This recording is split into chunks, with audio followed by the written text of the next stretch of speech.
Okay, I'm done eating my cookies. Yay, let's play video games. Alright. How's it going, everyone?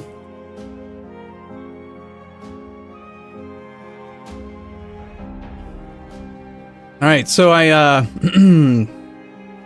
was talking to the guys, right? The crew, the bros, the dudesies, over the weekend, and they suggested that it's probably a good idea to just stream the stuff that I play, even if I'm not going to put it on YouTube, which is a good point. It's a good point. If I'm going to be playing this stuff in my spare time anyway, why not?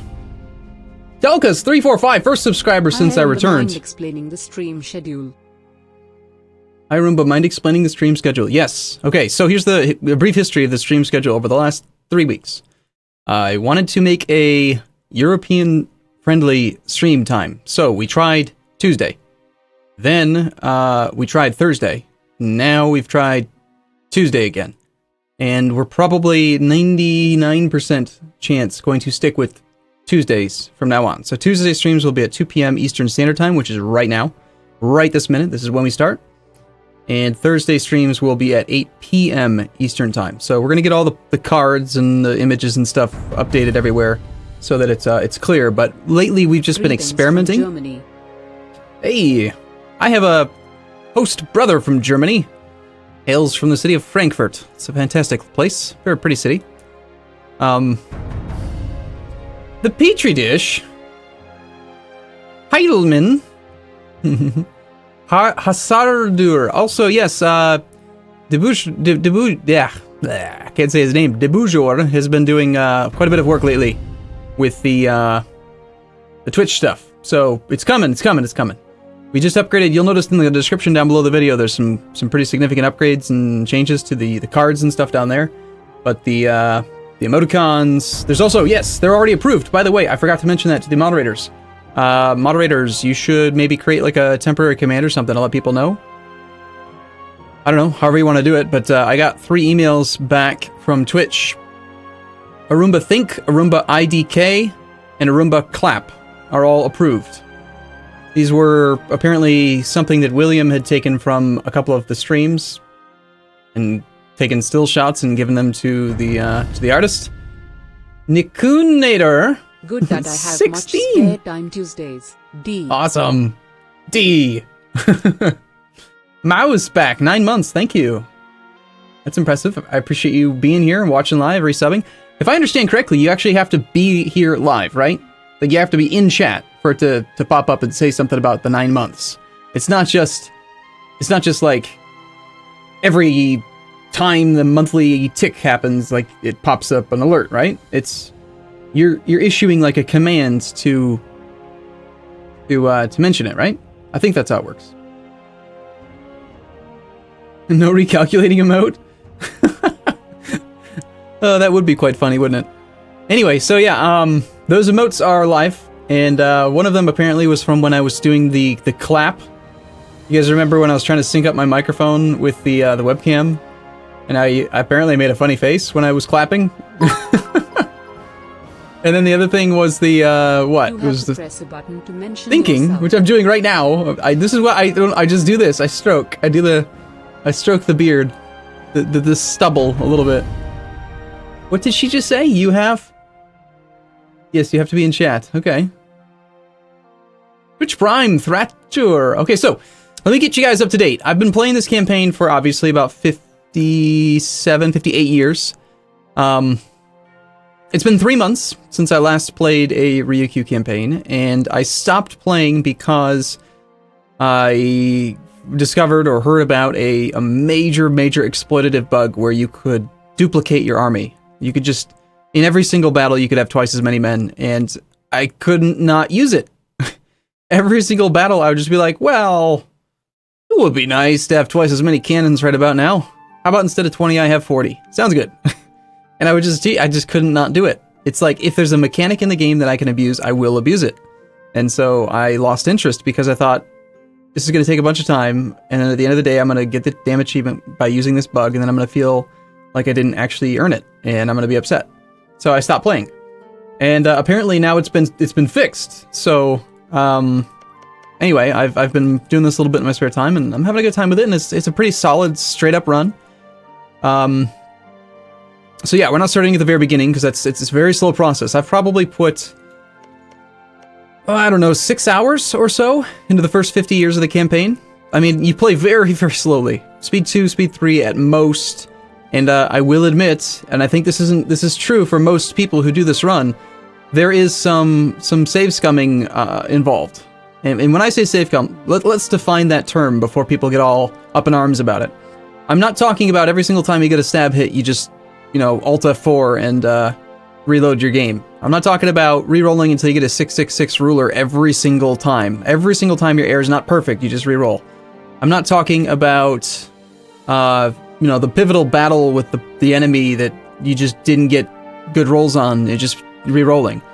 I've been save scumming in only certain circumstances, things where it's like, I don't know exactly how a mechanic is gonna play out, and I don't want it to like ruin my run and make me have to spend another 6 hours just to get back to where I am. So I'll take a copy of the local Iron Man save, and that'll just be like a fallback point. If the mechanic doesn't do what I expect, then we'll fall back to it. But I'm not like, I don't know. I think to a certain degree, everyone save scums if they're going for this achievement. I don't know of anyone who's actually earned the achievement straight up, like going through and they have like verifiable proof that they never, ever, ever, oh, yeah, okay, I can move that. That they never save scummed. I mean, the damn achievement mostly is about cheating. Cheating within the constrictions of the game, of course, but, people have gotten this achievement via things like, let me just see. The ones that I remember seeing, one second, let me get this thing fixed real quick. Where do we want to put this, I mean, I could shrink it down a little bit. I don't want to put it right over the outliner. That's probably a bad place for it, isn't it? It's kind of embarrassing, actually, that this is like the first time I've played this game, apparently, with, apparently I never played this. Here, I'm going to... Why is it that you can't, like, duplicate these things? Damn it. Alright, for now, we're just gonna turn that one off.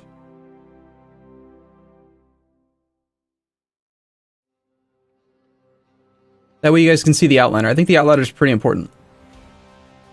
Yeah, bottom left, like, okay, let me see if I can take the time to fix it. I wanted to turn it around, but, like, I wanted to create a copy that I could then left font align and then put in the bottom left, no. OBS just doesn't let you do it the way that you want. I would have to have prepared it for it in advance. The next time I stream EU4, we'll have one of those set up for it. And I'll just have to pay extra careful attention. Okay, so here's some of the exploits people have used in the past. They've done things like, straight up hack Iron Man, right? They've found ways that you could, you guys remember there was a time where you could reload, like you could load up a save and then you could go back to the main menu. And now every single time you reload a save, the game actually like close out completely and then reload from scratch. That's because people were abusing things like that. But people would like load up a save and then they would change the save and then they could basically do things like fire the game off with player bonuses enabled. In fact, I think I showed people how to do that at one point on a stream. I didn't want to go for the achievement using that because I felt like that was like really too cheesy. There was another really, really major one, two that I can think of. One was where you could actually edit the Iron Man save file and give yourself like a 9,000 pip general.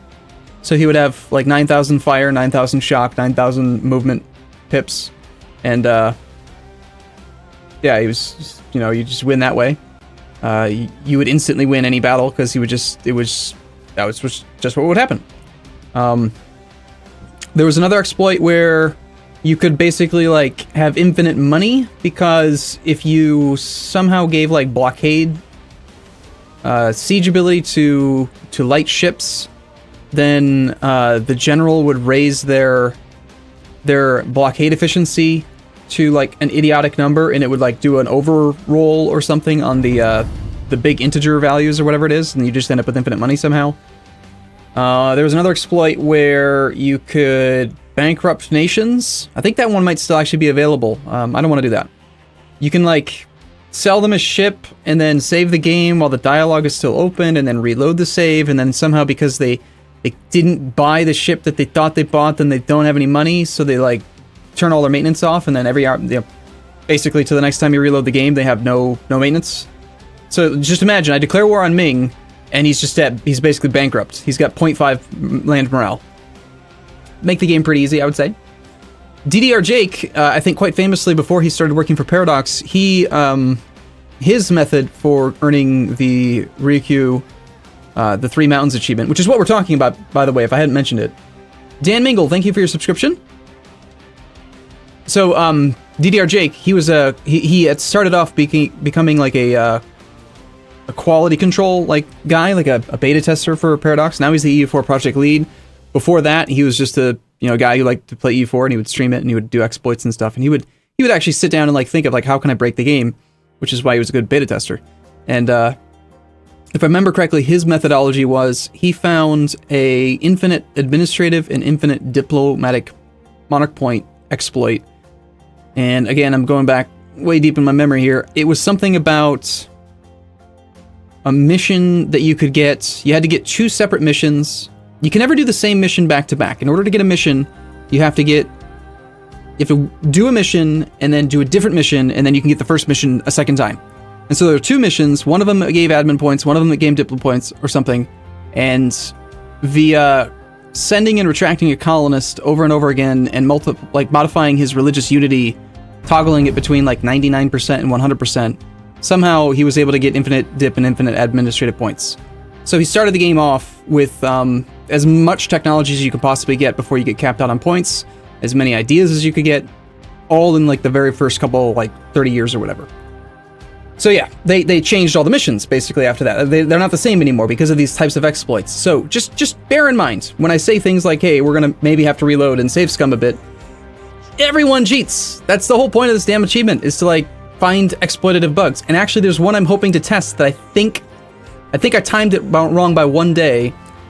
I think there might be a way to isolate people who are allies to each other. Because, okay, normally when you declare war, if you have a declare war or a call to arms pop up on the screen, you can't declare another war, right? It used to be that you could declare war on 2 different people at the same time who were allies with each other, and then they couldn't defend each other because you were going to war with both of them at the same time, so you have 2 separate wars, which is better. Now there's even a cooldown. You can't even declare war for a month after you've declared war. But here's the exploit that I think I may have found. I just did this literally a couple minutes ago. In fact, let me check when my last save was, because it might be easier to just showcase it right now. 1502 in April. That was 4 months ago. Yeah, I think we're gonna let's roll back our save. I want to show this. I want to see if it works. Let's find out.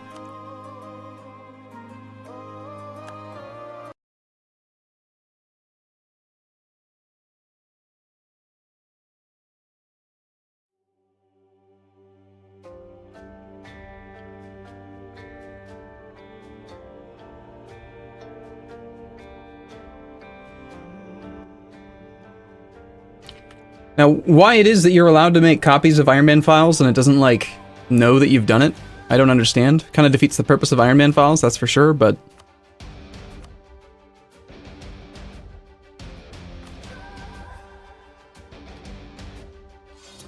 Alright, so this was, right after my declaration? Damn. It was right after my declaration. So I had already done it, and I've already messed it up. Okay, let me see if there's... Let me check when the last one before that was. It was 3 years ago. Nah. No, it's not worth it. That's unfortunate, but here's what I think the exploit is. If you send a threatened war that you know that they will decline, it says right in the description of it that if they decline, you will use the Conquest CB to declare war. Right? So if you send a threatened war that you know that they're going to decline, it's basically the exact same thing as a war declaration. It does not prevent you from declaring war separately. And so what I tried is I declared war on Siak the same day that I'd sent a threatened war request against his ally, whatever the hell his name was, I forget. We're going to load up the save at start of Twitch stream.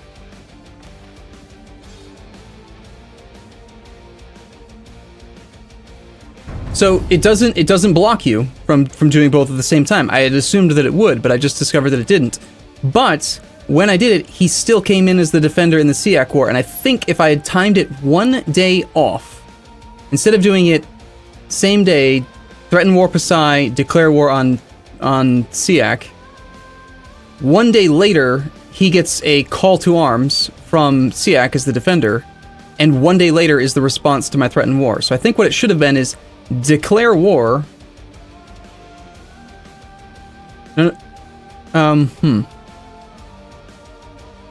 I'm not sure. I want to test it, but I think if maybe one day in some direction here, it may be possible.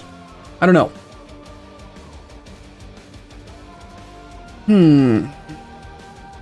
Yeah, you would be stuck with a Conquest CB, but that's what I want in this case. So, all right. So anyway, let's get up to speed. So it's the year 1502. Colonialism has not spawned. However, I am primed to hopefully be the person who spawns it. And in this case, I do think that this is a save scummable type thing. Like, if you don't get this done, then this is a pretty damn important part of the run. I think with the current version of the game, is that you need to be the one that spawns colonialism so that you don't have to fight for it and that you can ruin the colonial game of the other partners. Can you send 2 threatened wars at the same time? That's a really interesting question. I hadn't even thought of that. We're gonna test these things. Alright, so real quick, because I know people are going to ask about it, like, okay, we spawned Renaissance. Here's what I did. Start off in Okinawa with 5 development. You basically do nothing at all except for just sit for a while. Quite a while. You hope that you can get colonialism as fast as you possibly can. You go straight for colonial ideas. Exploration ideas. Once you have that, you send a diplomat, or send a colonist down to Panay. The very first mission that you'll get is to colonize Panay. But you don't want to colonize Panay because Panay sucks. But you send your colonist here anyway, because once he gets here, the mission will change to colonize Manila. Then you take that mission to colonize Manila, cancel your colony in Panay, and then start a new colony in Manila, which has much, much higher development and an estuary. So then you get the colonial enthusiasm modifier on your first colony of Manila, which basically quadruples your strength by taking you from 5 development to 14 development very, very quickly. Just 1 second, I get my sweater off.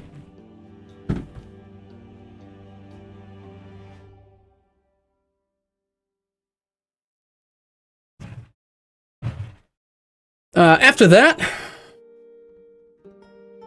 you colonize a little bit more. You look for opportunities. You could pretty much just colonize away from everyone if you don't want to mess with this stuff. But I'm trying to get involved. I actually piggybacked a war off of Brunei and Kutai attacked each other, and Kutai won, but I piggybacked on it and I vassalized Brunei. Then a month later, turned around and reconquested on Kutai, and then beat him, and then gave some of his land back, and then also vassalized Kutai. So I vassalized both of them because they both fought each other, which was kind of funny. They hated me for a very, very, very long time, the stupid bastards. But now they're finally loyal. Finally. Arumba strip FTW.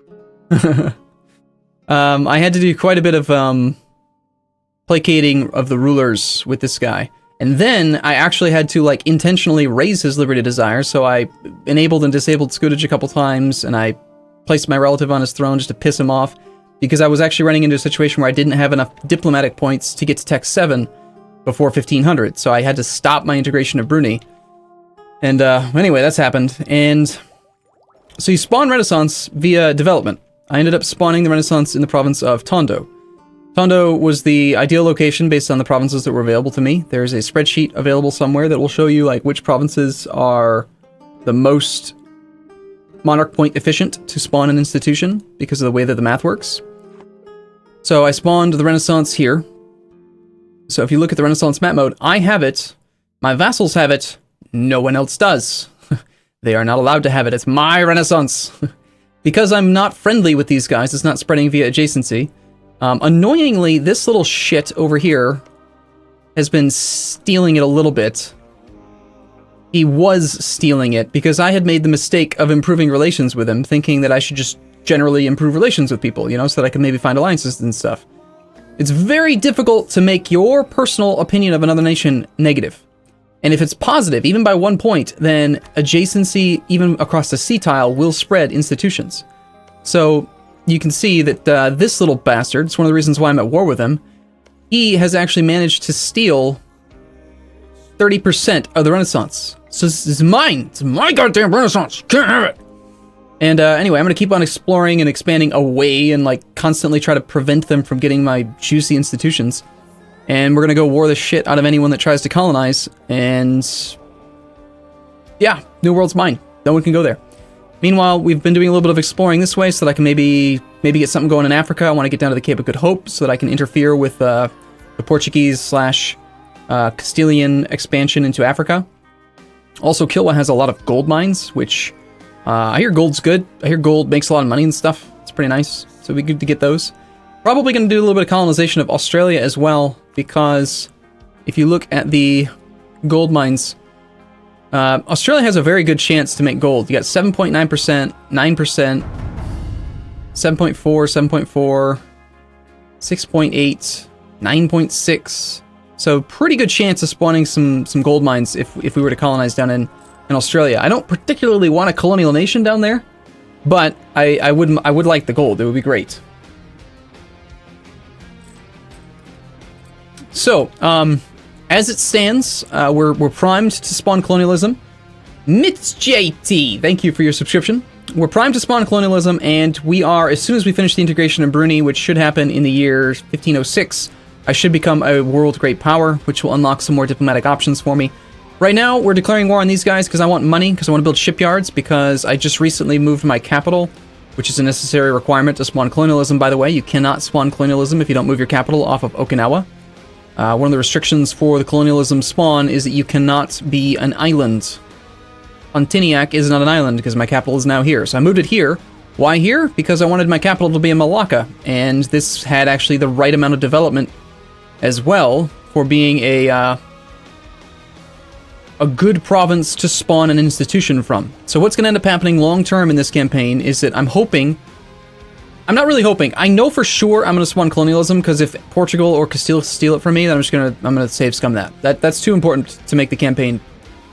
In theory, I could just do the same damn thing, like spend 6 hours over and over and over and over and over and over again until I finally get it. Or I could just not do that and reload a save. So, whatever. Printing press spawns in Germany. There's nothing you can do about that. It's going to be in Germany. So we're going to have to buy that one. When that institution spawns, it's going to be spawned in Pontiniac. Pontianic. I'm going to buy that institution. It costs about 2,000 monarch points to spawn an institution. Global trade is the reason why we moved our capital to this specific location. Number one, I needed it to be in a non-island location for colonialism, but also I want global trade. Global trade requires you to have the most trade value of any active trade node. Malacca, in my previous run, ends up being much more valuable than the Philippines. And the last time that I did it, I tried to do it out of the Philippines. There's just too much trade value that comes in from other directions. Basically, a lot of Asia and a lot of the North American exported trade value also ends up in Malacca, because it comes from Malacca. You've got, let's see, what feeds into Malacca? Ba-da-bum-bum. We've got Canton, Hangzhou, the Moluccas, and Siam. The Moluccas feeds in from Australia and the Philippines. The Philippines can send back east, which we don't want, but the Philippines feeds in from Canton. Canton. Where is it? There's some path. Basically, it's all this stuff that can come from the east either goes across Asia or it goes into Nippon. Once it gets to Nippon, it goes into Hangzhou. Once it goes into Hangzhou, it ends up going to the straight past the Philippines into Malacca. And that's the problem that I ran into. Basically, I had all these these colonial nations sending shit back, and I couldn't get any of it because it was going into Malacca. So this time around, our trade capital is going to be Malacca. It is our trade capital now, and we're beating up on the little guys now, trying to make it so that we've got more control of this node for the future. So that's one of the reasons I'm declaring these wars. I want some money directly via taking it. I'm not going to conquer these guys for two reasons, actually. Number one, I want to do it again in the future. But more importantly, I'm going to let them live for pretty much almost the entire campaign. These guys right here are the nearest Sunni weak nations to me, which means that I'm going to constantly attack them and defend them, and then attack them, and then defend them, and then if this little bastard Malacca gets too strong, I'm going to make him spit them back out again. I want to have a bare minimum of 4 or 5 small little 1 or 2 province minor Sunni nations that are adjacent to me, because I am going to pretty much for the entirety of this campaign try to stay at negative 100% piety. And the only way that I've found you can actually get negative piety is to attack other Sunnis. So if I conquer this land, that's bad, because then I can't attack them and I can't get negative piety. Negative piety, so good. I mean, yes, positive piety is great, right, for missionary strength, but we don't need that because we're going human ascendius. The morale of armies, really good. Fort defense, completely god-awful useless. But these other three are all freaking amazing.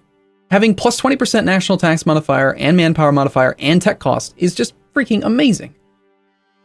Also, I do want to mention that I did do something kind of weird, and I feel like this is a bug. I did do this intentionally.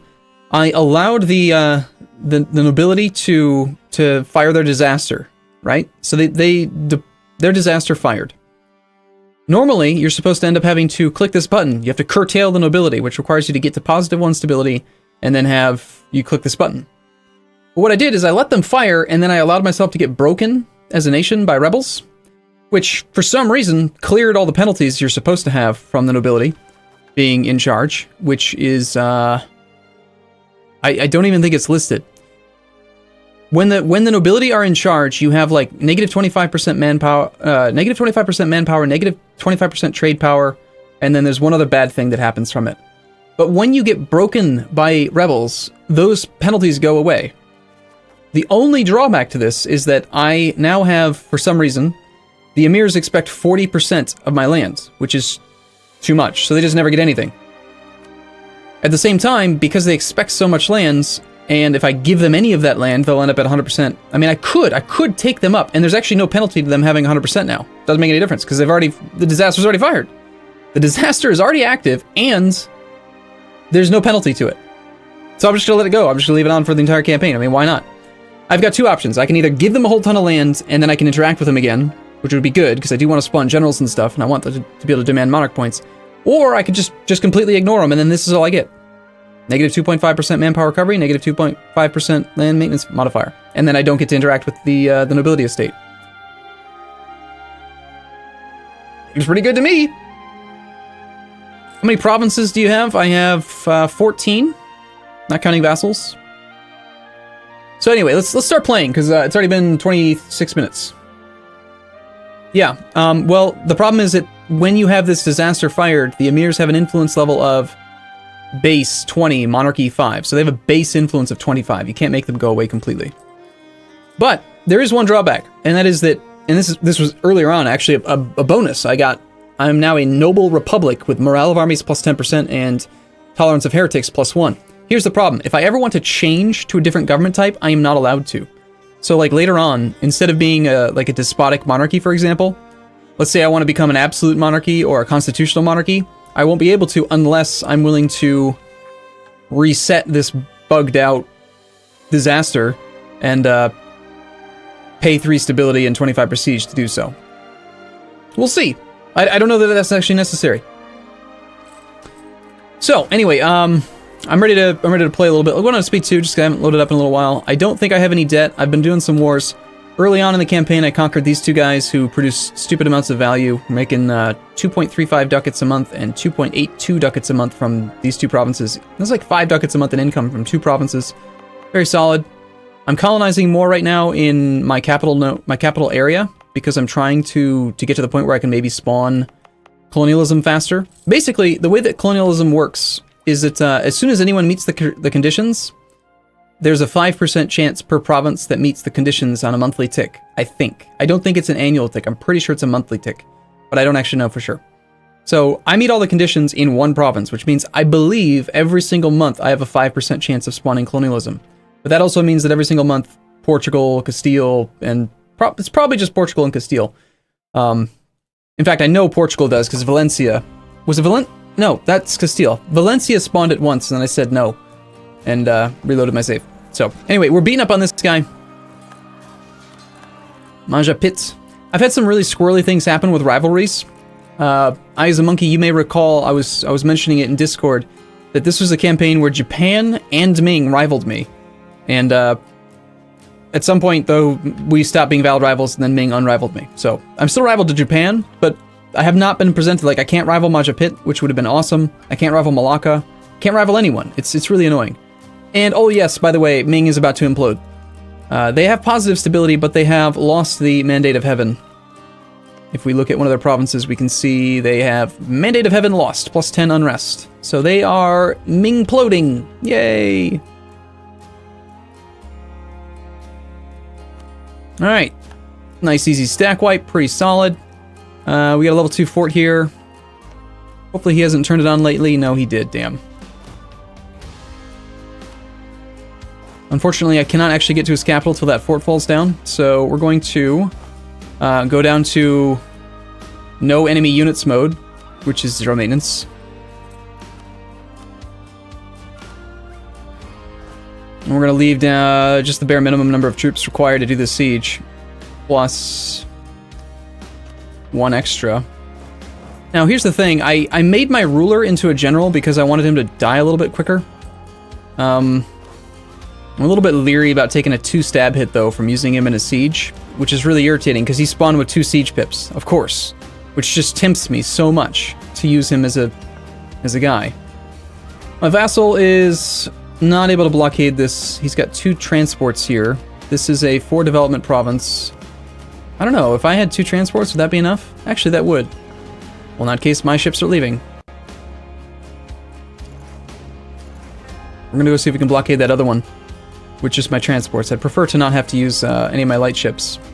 So I've got a having some difficulty with the vassals being island based. They seem to be very, very stupid, like stupider than normal, when it comes to like getting them to move their armies around and attach to you and do stuff. But I've got multiple armies that are kind of just hanging out as attachment targets to see if I can convince my allies to get their asses over here and let me use their manpower for drafting, for sieging. A Sultana of the People, -1 unrest at a cost of admin and ducats. I don't think I need it. I've already unlocked humanist ideas, so we're about to just get rid of all unrest, basically, in the entire map.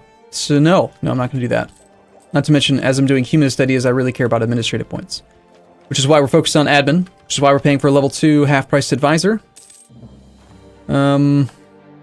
Yeah. Yeah, and every single time I reload, the emirs get pissed because they want 40% of my land. Haha, very funny, not gonna happen. You can't have my land. So, the long-term plan for this, the reason why I went Sunni rather than Hindu, since I'm sure there's gonna be people who want to know, is that I chose Sunni for 2 reasons. Number 1, I like Sunni better as a religion. I really like the Sunni religion in this game. I feel like the chance for a new heir is just, it's a great feature. Never having to worry about not getting an heir is great. And then beyond that, I love the piety system. I mean, even when it's pure pious, I love having extra morale of armies. It's great. It's really, really good.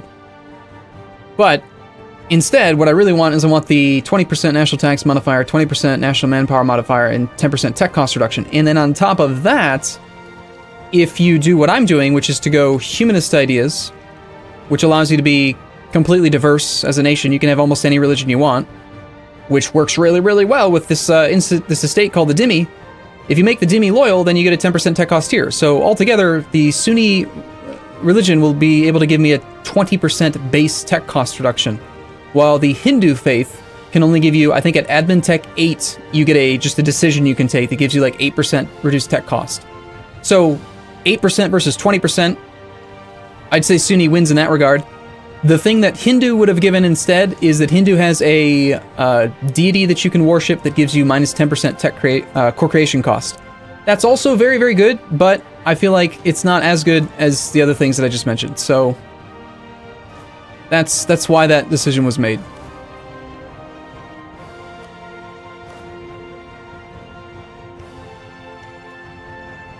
This province it's gay-yo, not just gay. I know that it looks like gay when you're zoomed out, but no. Anyway, I'm fabricating right now on the Mamluks, and I'm fabricating on Kilwa, because I'm going to steal all their maps.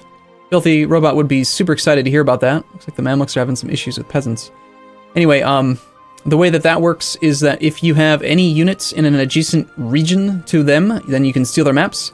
So all I have to do is send 1 ship into this sea tile right here, and then as long as they border me on the Arabian Sea region, which the Mamluks do right up here, then I can steal their maps. So I'm going to steal the maps from I'm going to steal basically all the Ottomans. I want to know about what's going on over there. And then from Kilwa, I'm trying to steal the South Africa, because I want to see if Castile gets down there. it also saves my explorer time and potentially blocks me from having to hire extra explorers because they cost diplo points. You know, why would you hire more than you have to? Okay, you know what? I think I don't want to take the time to wait on this siege. So let's do this. I'm gonna take my trade fleet for now over to the Straits of Malacca. We're gonna grab our transports, and we're gonna send them over that way as well. Actually, let's do this. Keep protecting for a moment. Protect for one more month. Ooh, finally, we actually have dominance in the Malacca node. I have the most power. I am the bestest. I get my flag on the interface. Yay! So that's what's going on there. I very briefly had just tried to consider attacking up here and like creating a little vassal up here or something. I decided against it because I found this. If I conquer this myself and ever integrate it, then it shares this sea tile right here. Sorry, when I zoom in, it gets darker. It shares this sea tile here, and I'm pretty sure that Manchu would end up.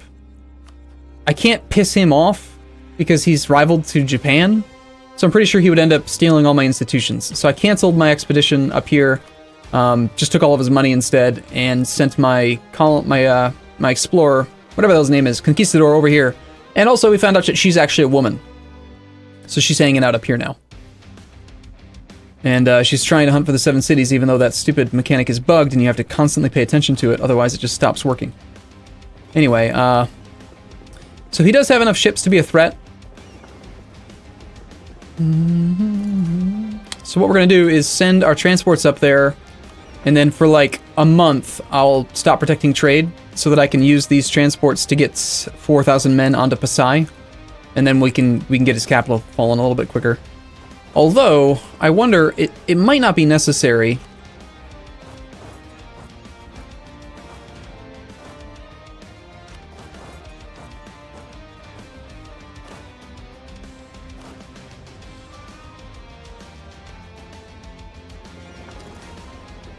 It might not be necessary because with just this fort falling, my plan for Pasai, I want to take all of his money.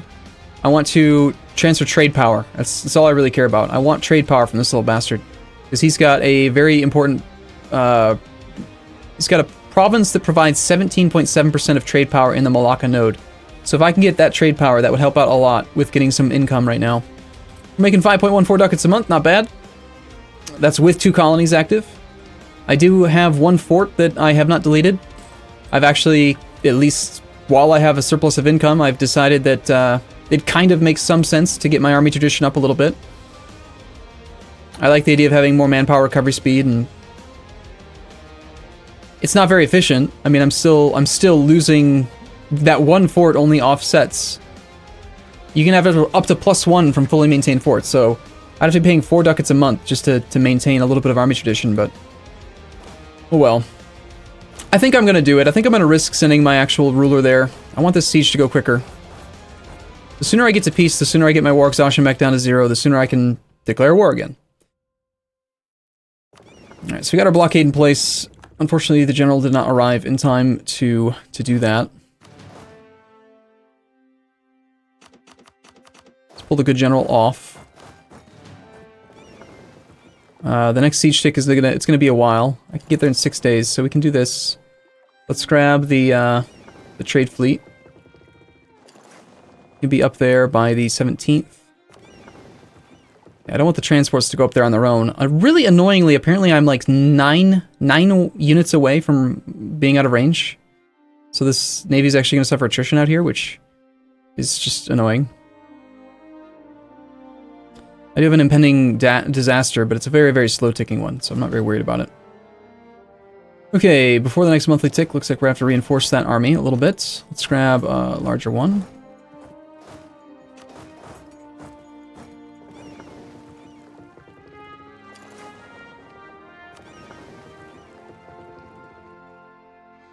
Looks like Bruni's doing a good job. He's helping out with some blockades. Nice.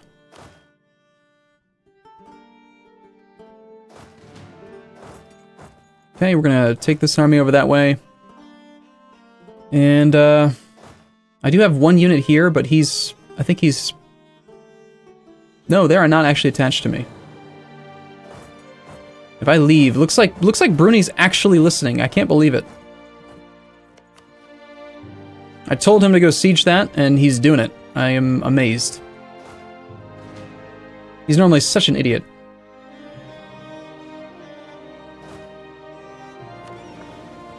Alright, let's temporarily protect trade for just a few days. On the 30th of October. Hopefully within range and we'll actually get our trade power. Ah, shoot. Managed to get a unit out. 6th. My unit will arrive on the 5th of December. Seems reasonable. I'm going to raise maintenance to like 50% for now.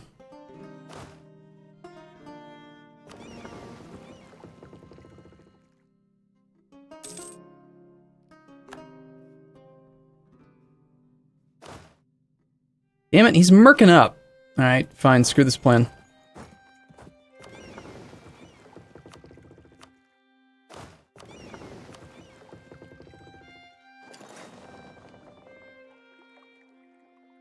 I'll have to keep a little bit of maintenance on, annoyingly, to prevent him from doing this. So if we're going to do it that way, then let's go down to 6 units, and we're suffering 3% attrition. So I need to do 3% attrition. I will lose 30 men per regiment with 6 regiments. So that's 30 times 6, 180 troops per tick. And I can recover at most 100 men per regiment, so 600. But based on the location and the maneuver of my current leader, I will actually only get 60% of that. That's 360, so I need to be at exactly 50% morale to maintain my siege with only 6 units. So let's go to exactly 50%. We'll go to 51. And then we can pull 1 unit off. And we should still be able to maintain the siege with fewer troops.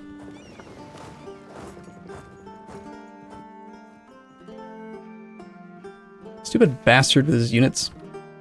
Gain base tax in Banjar or not? Seems like a pretty easy choice, right? Like, why would I not want to gain base tax in Banjar?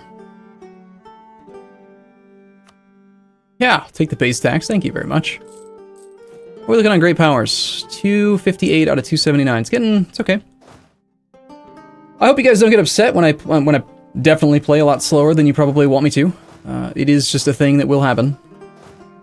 I'm going to tell Kutai that I want him to get his butt up here. See if I can convince him to stop trying to help out Bruni. Kutai is actually doing the majority of this work, apparently. Hey, it's Haddock, 96. Thank you for your subscription. Alright, so let's wait and see if I calculated my math right here. It should be, unless something changes. Should be fine. Should stay right at 6,000, only even though I'm at half morale. Ooh, that's not good. Not good at all.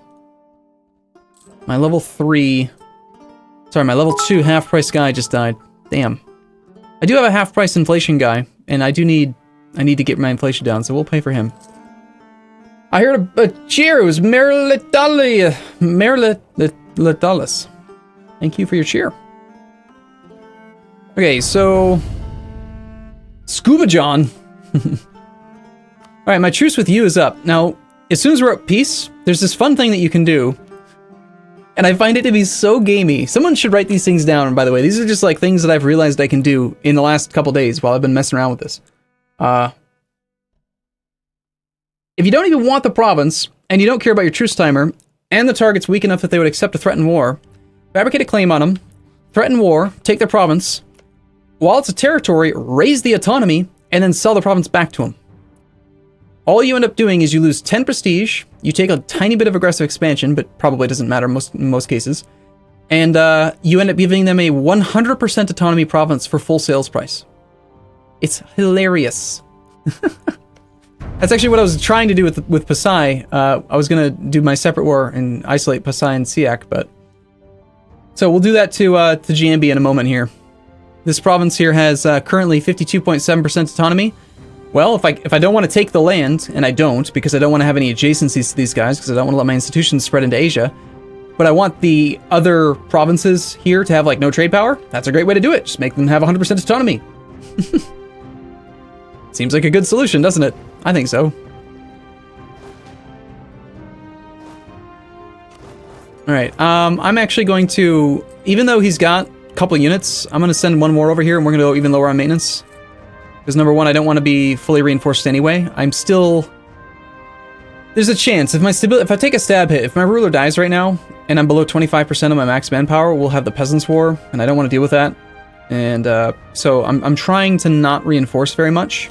And actually, if it ever becomes a concern for you, a trick you can use if you don't want to reinforce, but you have to have maintenance high, is park your units in non-colonized land. You only reinforce at 10% of the normal rate, even at full maintenance. So you can force your units to not reinforce, which is great. I'm going to risk this. I think we can go all the way down to no morale. I don't even think he'll attack. My individual war score with him is not very good right now. 14% chance over here. Of course, neither of them are providing a siege leader, because why would they? What kind of vassals are you, huh? Meanwhile, we should probably go check on the Conquistador, because he's probably being an idiot. No, he's actually continuing to explore. I want to form a colonial nation over here as soon as I possibly can. Since we have full exploration ideas, we can fabricate on claims on distant overseas provinces, which is good. Pick that siege. Finished. Yes. He's the war leader, though, so we gotta wait till we siege this guy down.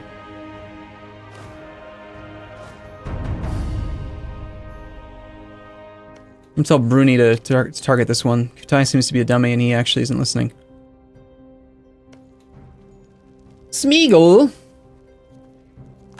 Battle in the Straits of Johor. Alright, looks like they're going to use transports to come over because they can't walk through this land even though we have military access. Looks like they don't have military access through Agare. That place. Yeah, I'm hoping that a blockade of his capital and an occupation of his fort will be enough to get me all the things that I want. I really don't want to have to siege that other province down or fight his army again.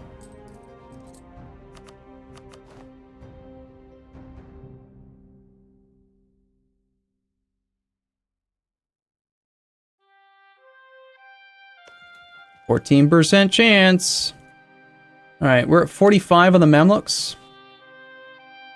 1.25 every month, so in 4 months I'll be able to do it. And I need to get over to this location here. Just need one ship there.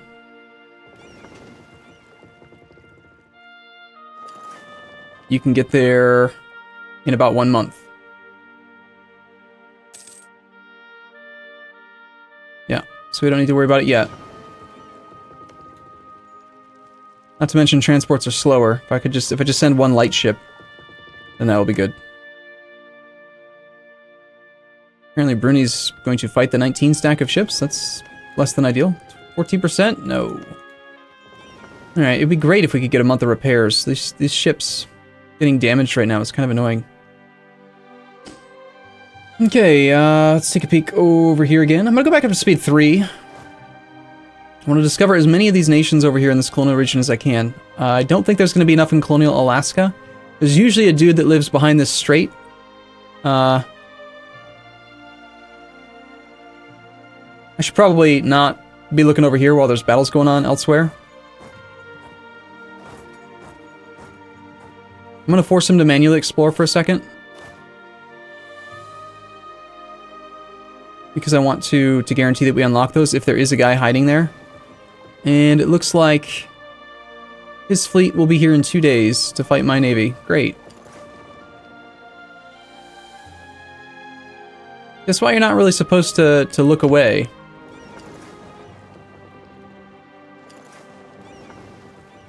What a little bastard. Well, I don't think he's going to have enough time in 12 days to actually cause me to lose any ships, but I could be wrong. They had taken a little bit of attrition damage, so it's possible. But this is going to slow down my siege, since we're not actually actively blockading right now. Alright, we got until the 12th. And we're just going to retreat back to our capital.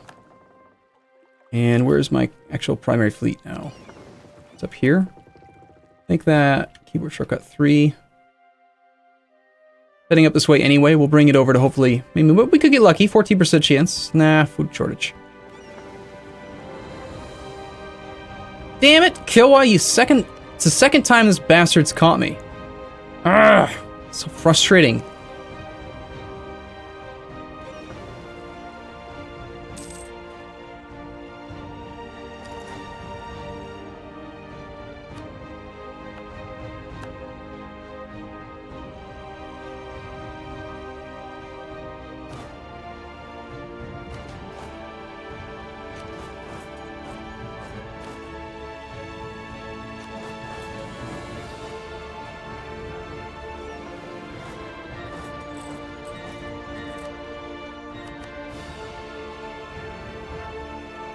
You bastard. He's going to take advantage of the fact that he's the defender. He actually managed to get 6 troops altogether because I can't get this freaking siege. We're at 0.5 morale, so it's not going to be very good, but depending on the rolls and the fact that I have a tech advantage, we might be able to eke it out with 0.5 morale.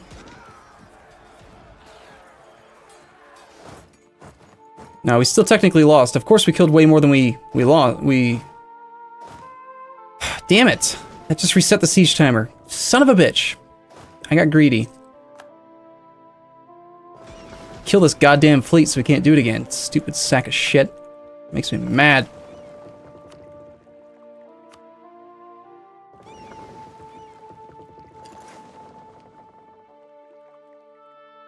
All right.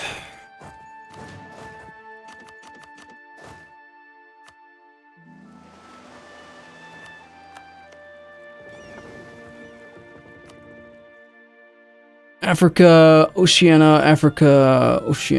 We're about to, at some point, we're about to get maps from Killua, I hear. I think that's a thing. 25th of June, I can send them back out there.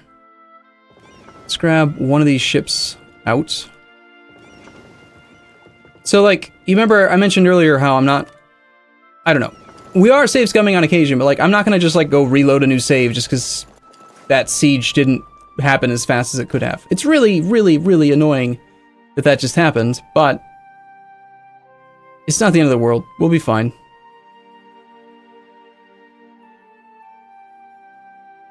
It does really, really suck, though.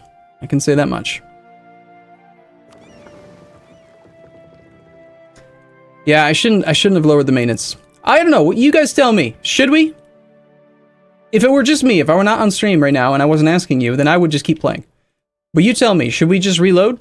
Should we reload the stream, the save as we had it when we first started the stream? And then, I mean, we're not gonna spend a half hour going through everything again, but we could just not get that greedy. Not go down to, like, no maintenance at all. You tell me.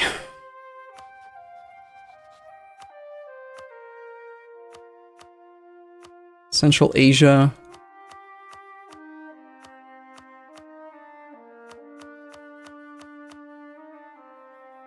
Reload, reload, no, reload.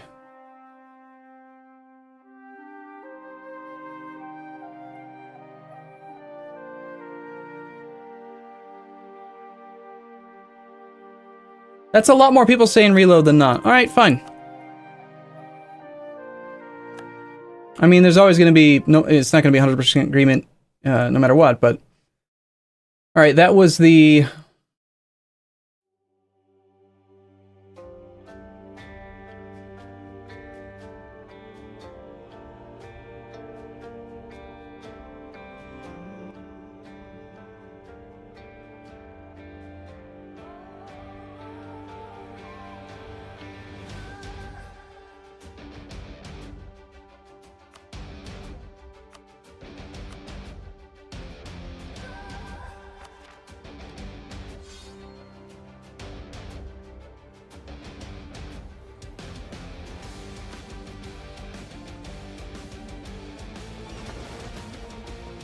Okay, this is actually like a month or two before.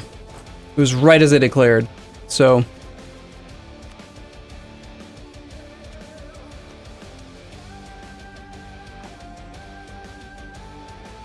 I think I should... Okay, I think what I should do is I should just be less greedy and, not try to protect trade as much, and then just make sure that we land troops on his territories so that he can't actually train any units, and then we can go down to no maintenance. I still want to go down to no maintenance. It's a very important part of the game plan, I think. But all right, so let's just make a copy.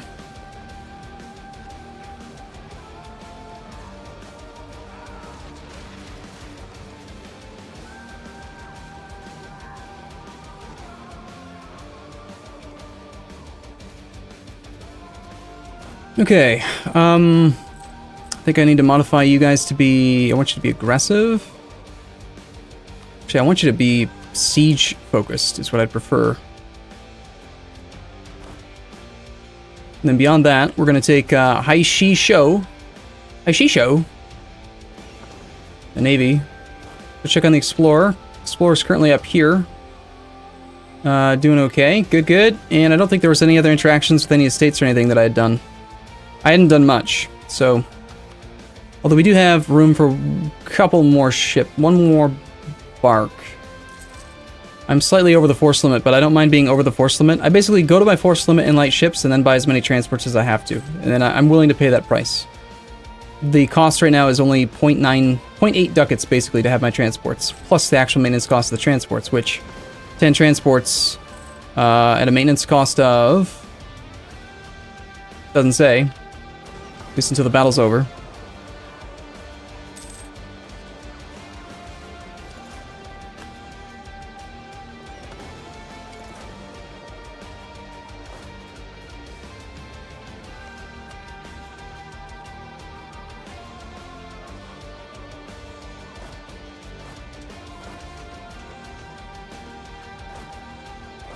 I don't have any cav, just pure infantry, because for a long time I had a hard time getting the vassals to like me.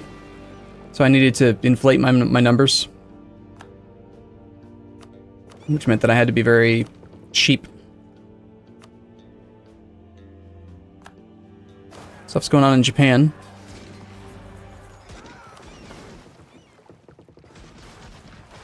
Just some random other navy, apparently, that I have.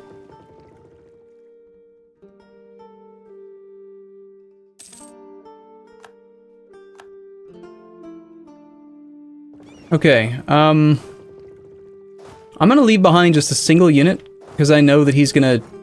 One of these vassals will come over and siege it now. And we're going to now ask for military access here. We're gonna march everyone over into this province. As soon as he says yes. And then we're going to cancel military access so we're not over the relationship limit. Yes, I know the emirs won't land. They can't have it. And there he is coming to arrive. Good. Now, the other thing I could do is I could use my siege leader to speed this one up, because well, the last time we tried it, we knew that the vassals didn't actually have the ability to whatchamacallit, they couldn't get a siege leader there. But kinda don't want to. Also, I've never seen my allies use my own transports. It would be nice though. Like you, in theory, you could just march here. I've enabled allies to board. You should just be able to walk across this province, but it doesn't seem to work.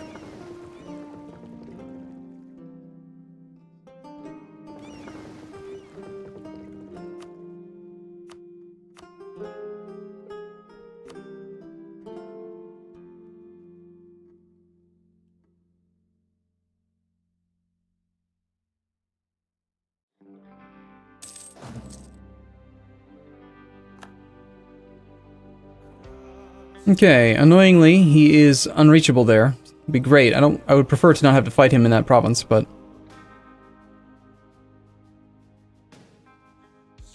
If I use transports to land there, I'll still be stuck within the zone. I can't get to that province unless I take the naval landing. I do have a much better general than he does for shock value.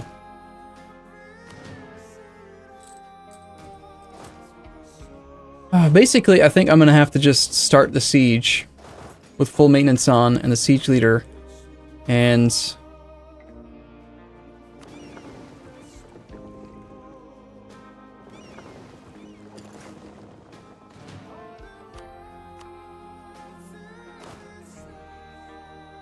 wait and see what he does.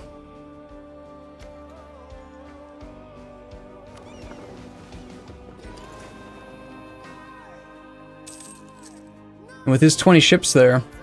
Alright, I'm just gonna do this. I'm gonna sacrifice some money to hopefully guarantee that he just isn't an annoying bastard. We're gonna take 3/4 of our ships. And we're just gonna go blockade him. Just gonna go over there, we're just gonna blockade him. Those ships can't leave. Done. Problem solved. And we'll use our transports to blockade this one. And now all we have to do is just wait on this siege. And if he tries to move in either one, then I can reinforce, and we'll have to stay at full maintenance, but I think overall the war will go a lot faster. We'll probably end up spending less money overall, even though I am losing money due to reinforcement, active army maintenance, there's... But I bet overall, long term, we do lose less money that way. Conquistador is stuck in a province. This happens all the goddamn time with Hunt for the Seven Cities, which is why you can't trust it. Didn't used to be a problem, but then they patched the game at some point and ruined everything.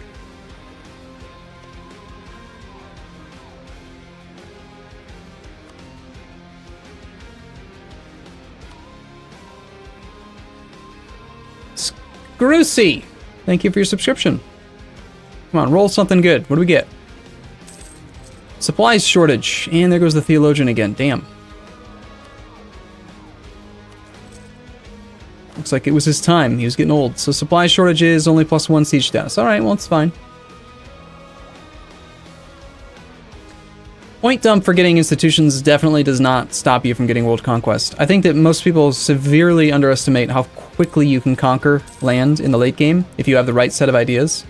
By the time you have administrative efficiency 3, the only thing stopping you is your ability to process land. And by the end of this campaign, I intend to have influence. No, not influence. I intend to have administrative, humanist, diplomatic, and then whatever, maybe 1 or 2 military ideas that will end up helping facilitate conquest. But we're going to have so much goddamn money. We're going to throw mercs at everything. And between influence ideas and our national ideas and everything else, ooh, that's a great event. Do we take the short-term hit, or do we take 5 mercantilism? I mean, let's just evaluate this. If I were to buy 5 mercantilism, that's 500 dip for the cost of 1 stab, which is worth basically 100 admin. So basically it's a 400-point trade. Or I could just have 400 points and lose both of my advisors, who are actually both level 2 half-price advisors, which sucks. But the temporary point gain would be great, because it would allow me to get local traditions sooner, which gets me my ideas unlocked faster, which is pretty compelling, I think. This is basically always an option, if I just sink Diplo points into it. Getting temporary points, though. I think I'm going to take the temporary points. Yes, I'm going to. I just want local traditions right now, because I do have some provinces that are annoying. Not too bad. With the, stupid game, shouldn't have unpaused. With the Theologian, I had about 3 unrest. Now, we're gonna have less. That's an interesting, event. So this would be an example of a time where I would take a save, just as a duplicate, just to say, hey, something cool happened. It was 1502, 12th month, and this was, trader and inflation.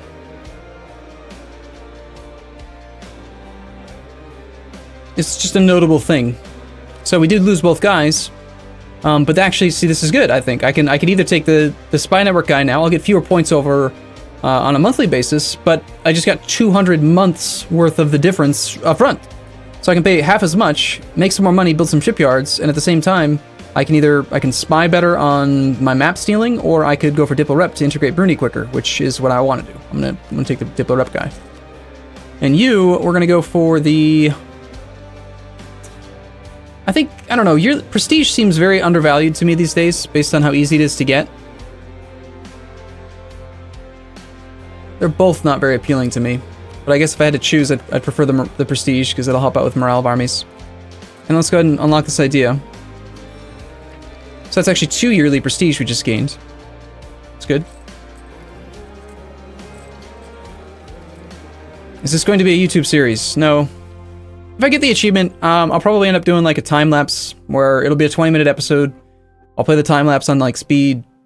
You know, I'll do this basically. We'll do time lapse on like speed, whatever, and I'll just talk over it, talk about all the things that I did and how it happened and everything. But I'm not recording everything that I do, so I mean, not much really changes. But here you can actually see where Kutai won. Brunei gets vassalized. Then we did the reconquest. Then I colonized. And then eventually somewhere in here I conquer these guys, conquer those guys. Then I conquer these guys. And then I do some annoying things here. You'll see like very little quick flickers where I did the thing where I threatened war and then stole the land and stuff. I'll do something like that if I end up getting the achievement. But he's continuing to train up. All right, another supplies shortage. That event is so useless when you go for the ideas that I have. When you go for coexistence, those events that reduce their ferocity are completely pointless.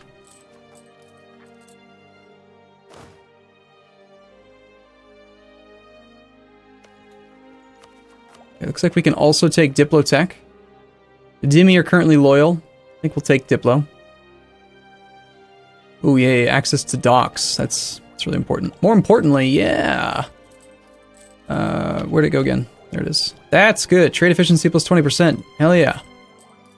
Trade income's pretty trash right now because I've got a huge navy here. No!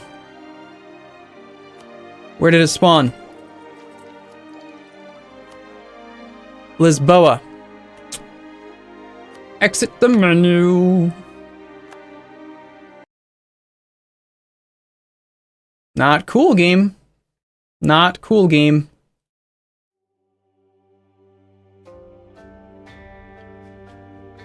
I did all this work, game, to get that damn institution to spawn over here in Asia, and you're just gonna give it to goddamn Portugal. It's just not acceptable.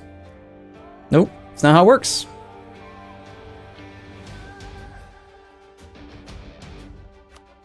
Okay, 1444. No, just kidding. We're gonna start right where we were. Every nation that meets those criteria right now has a 5% chance per month of spawning the colonialism.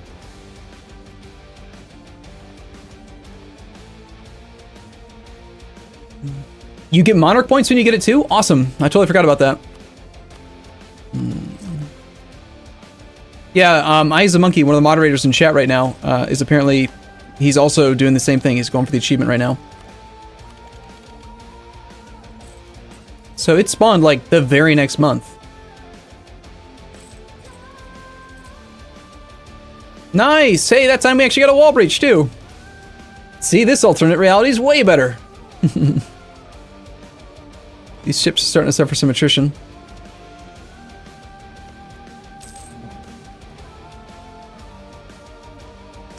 Looks like the game really wants to spawn it. It's really trying hard now. Who got it this time? Obviously not me. Porto. So it looks like goddamn Portugal's got multiple provinces that meet the restrictions. And so he's got a much better chance of spawning it than I do. Which means that this is probably going to be the most save scummy event in the campaign, is making sure that we spawn colonialism. The last time I tried this, actually like 3 months ago, I literally, like January 1st of 1500, it just spawned in my capital. And I was like, wow, that was really easy. Turns out, that's pretty unlikely. It's like a 5% chance. But we're going to do what we can to try to make it a little bit more likely. Ming can't declare war on me because they don't have any ability. They have no ability to fabricate claims on me. Look, first off, Ming's about to implode, so they don't really matter. Second off, they can't claim any provinces on me because they don't share a sea tile with any of the land that I own.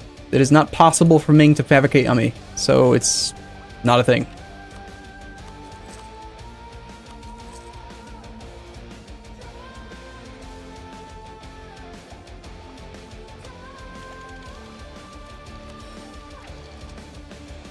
Alright, come on, game.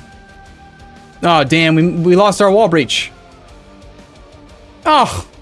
Turned it around for a disease outbreak. Damn. This alternative reality sucks.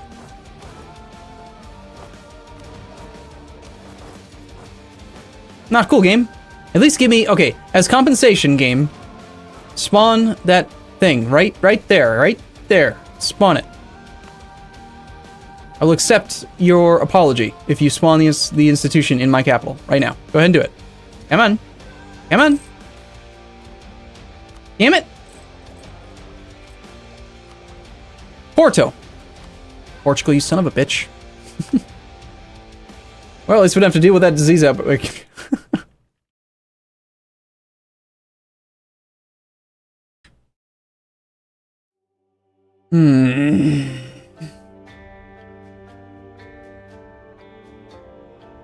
You have better colonial. You already have a colony in North America. Nice. What year is it? I had we were just doing some comparisons. I have a lot more development than he did at like the year 1490. But yeah, being established in the New World, I think, is going to be a good thing. Like, the sooner you can get going on that. I'm actually not planning on colonizing the New World at all. I'm going to try to form colonial nations in the New World via conquest. And I'm going to spend all my colonization right now. I want to fill out my capital region until the colonialism fires. And then after that, I'm going to go for colonizing in Australia, because I want gold. I want gold mines, eventually. Arumba, the master of scum saving. This is actually the only reason, the main reason that I didn't ever stream this stuff before, is that I had a pretty significant, like, fear that people were gonna just get on my case about save scumming, but I don't remember who it was, but somebody convinced me otherwise. They said that, you know, that's what this achievement is save scumming. I mean, it's finding exploits and save scumming the shit out of the game, or both. Alright, I've just taken another save after having done those things, so that if by some chance, I don't know if it's possible or not, Portugal steals goddamn institution again, it won't matter because I've already clicked those buttons, which is good. So we're done with all that stuff. Okay, yeah. Come on, wall breach. Vendor's dessert. Well, that's better than a disease outbreak. Give me the institution. My institution. I'm gonna just march this guy away. You don't need to be there. Why don't you guys spawn a leader with some siege pips, huh? And also, I actually could afford to build one cannon, the value cannon. Birth of Colonial. Hey! It happens! Game likes me! First try! Can you believe it? The very first time it actually fired! That's crazy! Do you guys realize how lucky we are? Holy shit! That's just crazy! This changes everything!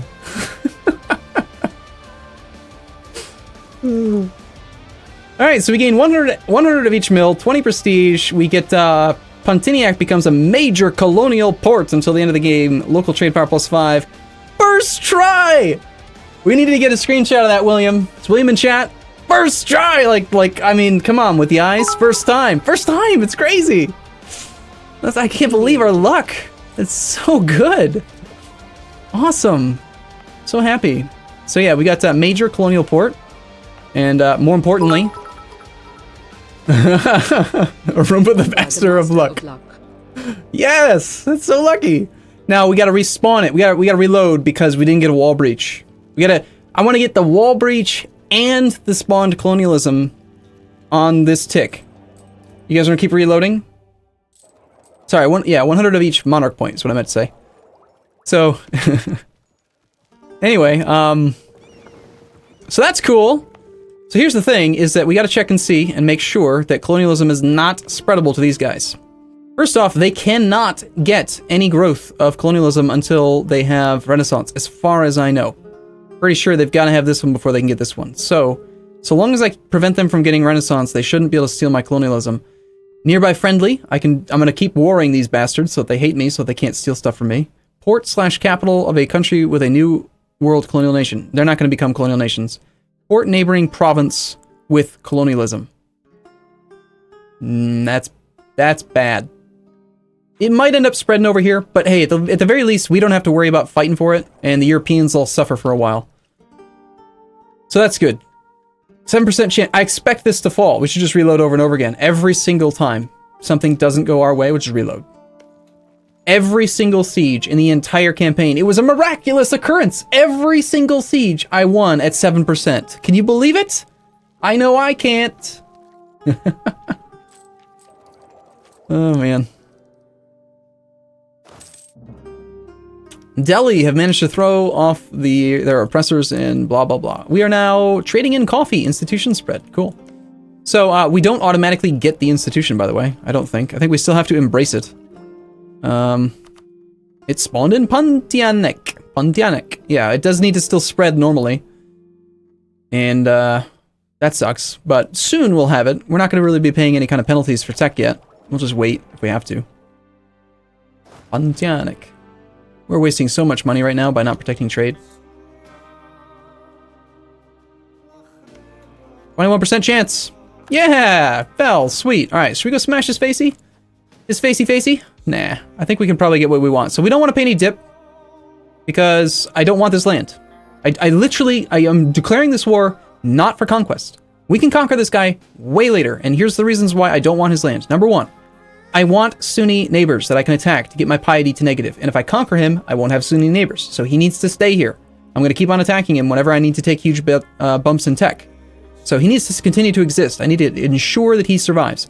Second, if I colonize, or if I take this land, and any of these little bastard, like I can't interact with subjects. So for example, this subject, Lagor, if he has even +1 opinion with me, then I will end up giving him the Renaissance. And then bam, there goes Ming, and now Ming has the Renaissance.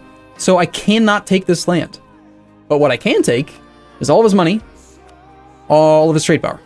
I want you to give me war reps, money, and I want transfer trade power. And if I have room for it, I would actually love to end one of your rivalries.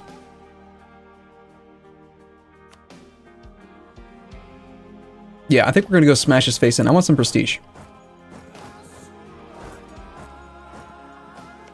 Also, I don't want this land, so let's make Kutai pay for it. Also, we are just a couple months away from being able to steal some maps from those Mamluks. Let's get our ships repaired if we can. Let's, now, I don't really care about this blockade anymore, so let's go protect trade for the end of this month. I just didn't want his army to do something annoying earlier. And we need how many men? We need 10. Woo! Subscriber noise is scary. Wow, so lucky on that spawn amused. That was really lucky, wasn't it? You're right. Can't believe that happened. Alright, I expect every single roll in every single battle to be 9s. Otherwise we'll just reload, right? No, obviously not. We just won a battle. Looks like the other siege probably just fell. I guess. Looks like the vassals have succeeded. Yes, they've taken it and transferred it to me. Very good. Same thing with him. We don't want that land. So we're only deploying 10 units because why send more? They can't flank, so nice! Hashisho! Rolled a 12 versus a 1. That's spectacular. And then he rolls a 9.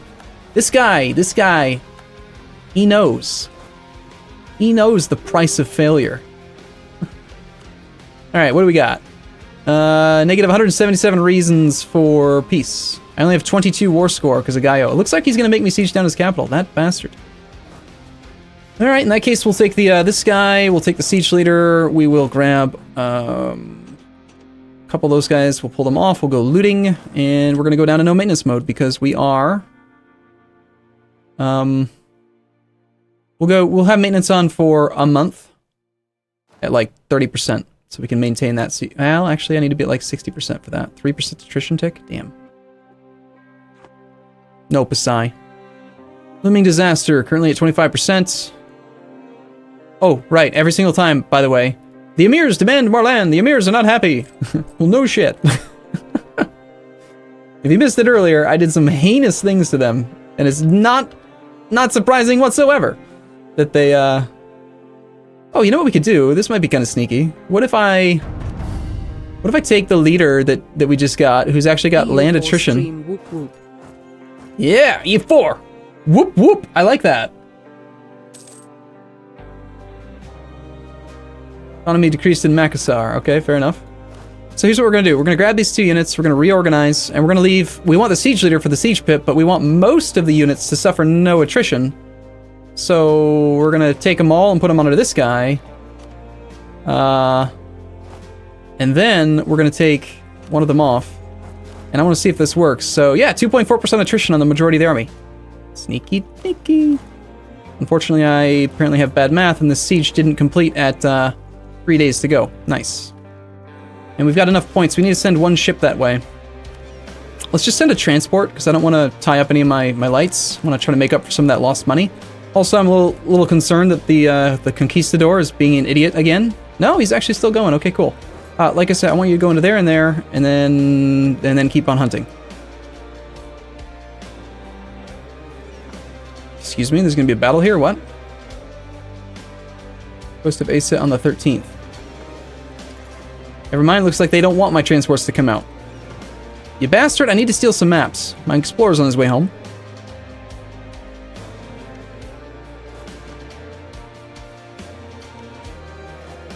It's so tempting when I see those 2 chevron things there to consolidate. Alright, I want to speed this up. If he's not going to give me all the things that I want, we do need to go blockade him.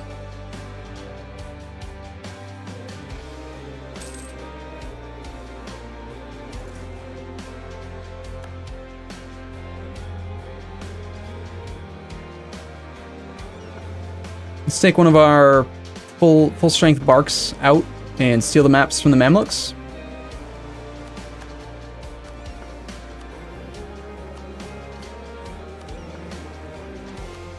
You shall explore Africa, Oceania, Africa, Oceania, Africa, Asia, Oceania. Let's see. Done a pretty good job revealing this whole area here. Are any of this... I want you to go to this Terra Incognita so that I can tell if I can colonize it, because I do want to colonize something down there, ideally as far away. Basically what I want to do is I want to hop over these islands so that I can colonize like St. Helena and Fernando Po. So I want to block Portugal and Castile from getting into Africa. Basically I want to screw every colonizer in the entire game over as much as I possibly can. That's the entire plan. Almost out of loot here. We are able to loot 0.75 and it's only got a little bit left. But yeah, we can be at no maintenance mode. And as soon as that one ship makes it over there, will happen on the 27th. I don't know where his fleet went. There it is. Apparently he's just leaving it out in the middle of the ocean where it should suffer attrition, but it's an AI, so that's not going to happen. We'll stay here until the next siege tick, which is in 7 days. So let's just wait 7 days. 1, 2, 3, 4, 5, 6, 7. And it looks like we got a 2 status update. And now that we have a unit within that same region as the Mamluks, we can now steal his maps. You will give me maps. What do you know of? 2 provinces, 47. We have no units in a region adjacent to this one. 23, 16, 29. Khorasan, that's there, I think. Mashriq, 23. 32 in Persia. Persia would be nice to know about, but that's not really... Yeah, give me Persia. It's not really what I was expecting. Persia probably knows about...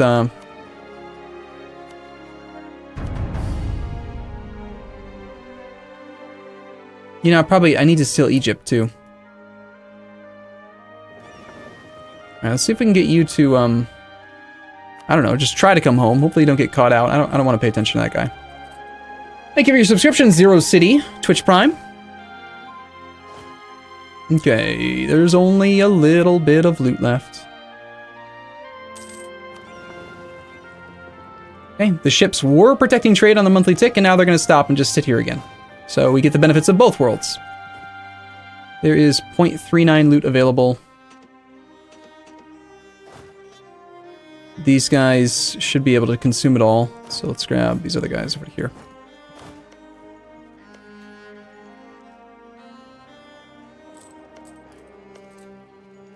Just give it up, man. My transports are fully repaired. The transports definitely have enough sail speed to blockade this port, right? Yes, they could. If he's just in like hide my navy for the rest of eternity mode, then perhaps we can get away with not using these ships at all. You notice how Malacca keeps on getting trade power superiority, which sucks. Okay, we still have, yes, we have, okay, colonialism. See, annoyingly, colonialism, it's not even spreading to my other lands. So, like, I can't even embrace it yet. Which would be great, because colonialism as an institution itself gives you, provincial trade power modifier, which would be awesome. Yeah, there's a game plan in place for every single institution. I've already planned it out, thought it out. I know exactly which method I'm going to use to get the institutions. Damn, disease outbreak, that sucks. Should just totally reload, start over.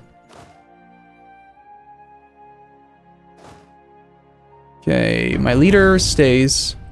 You two combine. Then we pull that guy out. There's no more loot here, so everyone goes up to there. I need this war to end. This guy's being a jerk. No, you don't need to colonize everything in the map to get World Conqueror. You just have to be the only tag. No other tags exist. That is the definition of World Conqueror. It looks like he's actually... Where are you going, buddy? Coast of Sumatra. Okay, so he's actually traveling away.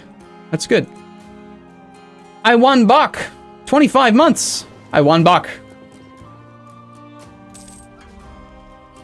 Can I tell you what those plans are? Of course! Sure, absolutely. Alright, so... Real quick rundown. The first institution, feudalism, you spawn with, you start the game with feudalism, so that's great. Renaissance is something you have to buy. I bought it in the province of Tondo, cost me about 2,000 monarch points. Only thing you can really do is hope that you get a ruler with a trait that reduces development cost, and make sure that the burghers have high influence, high loyalty to get you a 10% discount as well. And then from there, it costs about 2,000 monarch points to buy up the institution. So that's necessary if you want to be able to spawn colonialism. As far as I know, I think you do have to have the previous ones to be able to spawn the new ones. I guess I don't really know for sure, but yeah. Colonialism, you do what we just did, which is you have to move your capital out of Okinawa into a place that it just can't be on an island, and then you have to meet... Annoyingly, you can't actually see the spawn conditions unless it hasn't spawned yet. But, so yeah, I can't show you what the spawn conditions are, but you have to have explored the new world, and you have to have exploration ideas. Printing press. We can't spawn it. This one has to spawn in Germany. So there's nothing to do about that. The reason why I moved my capital specifically here is because this province has, ta-da, 14 development, which is a really, really, really good number for doing development. So we're gonna spawn printing press in this province, in our new capital, when it unlocks. After that, after printing press, we have global trade, which requires you to have the highest valued trade node in the world. What a coincidence that I'm going to have this hugely developed capital in a province, in a trade node that's going to end up being the most valuable trade node in the whole world. Weird. So that's going to spawn here. And then after that, manufactories, you can just trigger by having manufactories. And enlightenment, you just have to have a university. So there's a game plan in place. I'm going to make sure that we get or have spawn early all of the institutions as they come out, even though we're in Asia. Ugh. Okay, come on, Siege Pasai. Oh, he's going for my transports. What a sneaky little git. Here I was again, thinking, oh, I can totally just I can protect trade. It'll be great. Hopefully he sees my ships coming and he just runs. Or I'll just hide with that fleet and attack him with my main fleet, my actual lights. You stupid bastard. It appears that our air is infertile. It's a good thing we are Muslims. We're gonna make babies anyway. You can't stop me.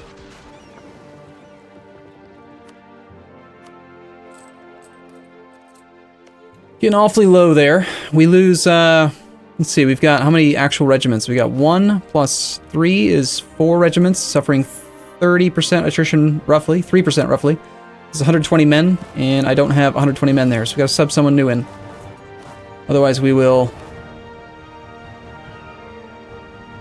not be happy about it.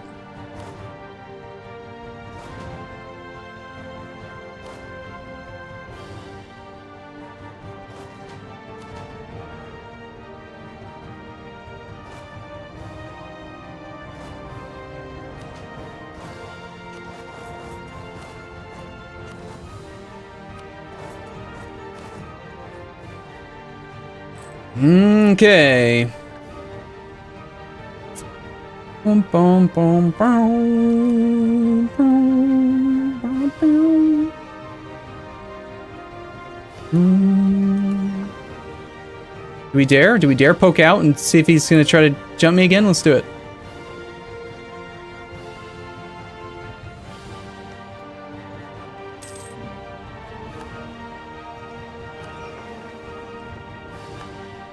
Damn. Still didn't get it.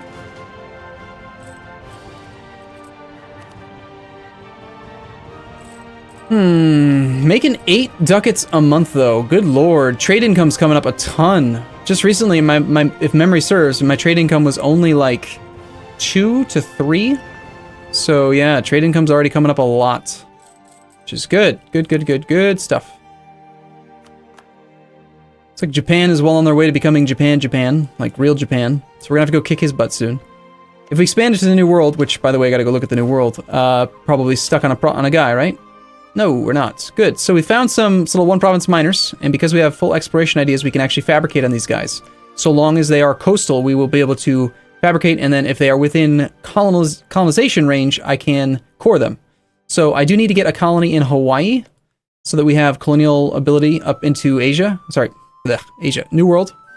So we're probably going to get a colony in Australia soon. I might need to colonize Wake. I can't remember if I can actually hop all the way to Hawaii from Australia. I don't remember, but I care more about Australia anyway. So my goal is hopefully to find 5 adjacent one province miners on the coast of western northwest North America. And if I can do that, then I can just attack them all, take all of their money, and then core the stuff, and then spawn a colonial nation just like that. That would be superb. Be great. 28% chance we can end this nonsense. Come on. Damn disease outbreak. God damn it. Alright, we're going to reorganize the larger unit onto the smaller unit. That way we keep the general that the game doesn't actually want me to keep, I think. Ah! $5 to make you stop humming tongue. That was so much louder than I expected it to be.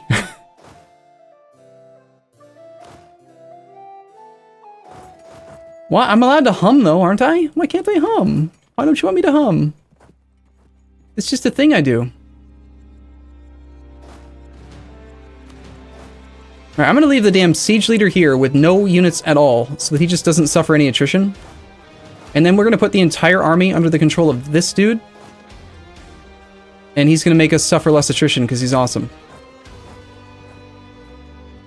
You don't actually lose any men to attrition if the stack has 0 troops in it. Attrition is calculated before reinforcement, so a 0 stack can't suffer attrition. But we just gotta remember to not consolidate him out. Now the real question is, does the 0 stack still apply to siege leader? Yes, it does. Cool. No more disease outbreaks, game. I really need to get this extra colony going. You know what? We're making enough money. I think I'm gonna get another colony going, even though I only have 2 colonists, because this is part of the reason why the colonies are so damn slow, is that I don't have colonial enthusiasm right now.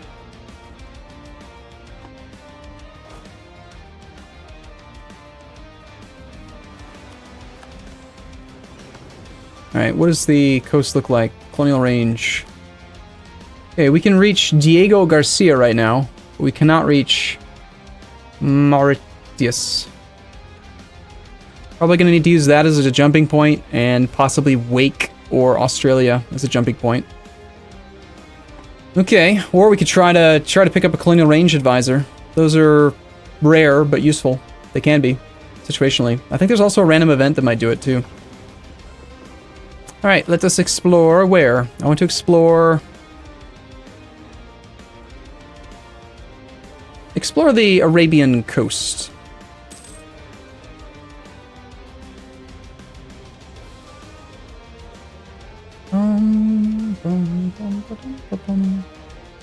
A 0 stack with general works. Yeah, I don't know why, but apparently it does. Hey, look at that. Bruni came back, and he's going to blockade for me. Nice job, Bruni. Also, let's see if we can convince our vassals to get their butt over here and help out. I'm going to grab like a 1 stack with friendlies can attach and see if they feel like coming on over here and being nice. And I'm also going to say that this is Bruni's job. Get your butt over here, Bruni. Bruni. Who's 80% of the way towards integration and about to cease to exist. Get your butt over here. Now, there is a little fun little exploit I think you can do if, I consider it to be exploitative. Notice how Bruni's got a treasury of 71 ducats? If you sell your ships to a vassal that you're about to integrate, you get them back. You can drain the treasury of your vassal by selling them ships, if they'll buy them. So yeah, we're going to drain their treasury. It's almost like inheriting this big, huge pile of money that they have, which apparently, if you don't do what I just suggested, everyone just throws into the water. They just throw it into a big, huge pit in the ground for some reason. These reasons. Please finish this. Yay! All right, we're done. Woo! Okay, super peace. Yes, you were going to give me 14 prestige, because I do care about prestige a little bit. We're using End Rivalry, because it's currently OP as hell, and gives 10 prestige for just 30 war score. We're going to take war reps, and we're going to take transfer trade power, because I really want the trade power. Let's see. Right now,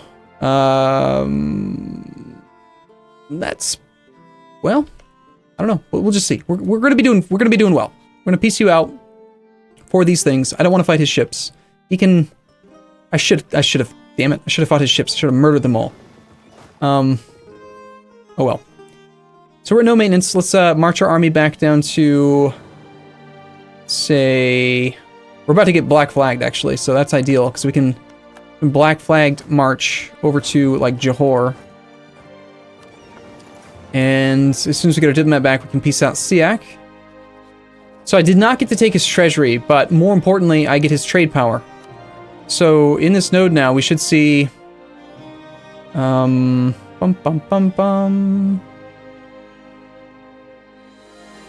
won't update until next month, would be my guess. Pasai should be giving us half of their trade power.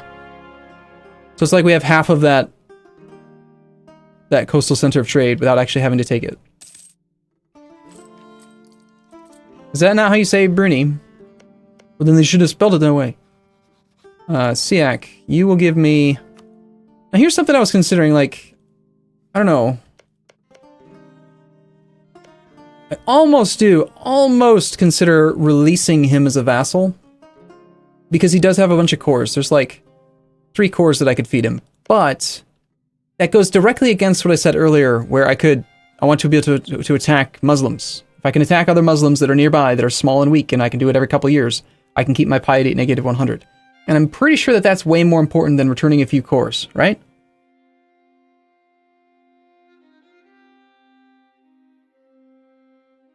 All right, so I think we're gonna go with my long-term plan, which is don't take the province.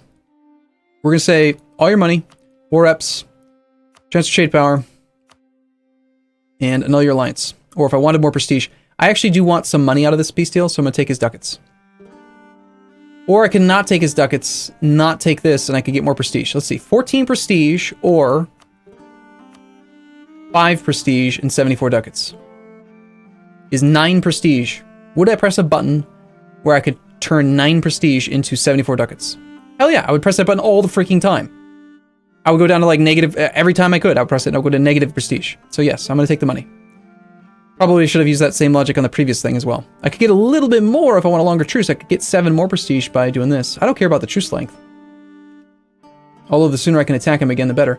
He's probably going to get murdered by this guy. I'm going to have to force him to release him now. So yeah, we're going to do that. Sounds good. So I just get 7 prestige, 74 ducats, and other stuff. I cancel military access through you first. Not while we have units inside their borders.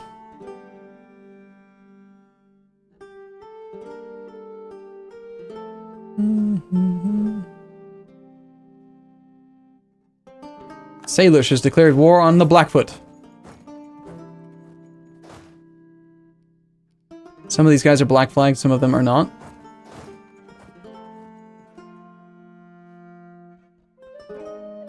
Yeah, I want to get out of this war before the end tick, though.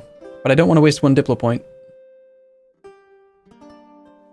For being over the relationship limit while I have temporary military access to this guy. Because I'm at 4 out of 4 right now. So, I guess we wait 1 more month. What's more valuable? 1 month of being at peace, letting your war exhaustion come down, and letting autonomy come down, or 1 diplo point? Come on, Arumba, that's silly. Take the peace deal. Wait, damn it. It's the 28th already. Damn it! I don't know what just happened. We may have gotten the benefit, we may not have. I don't know. But obviously in a month we're going to cancel the military access.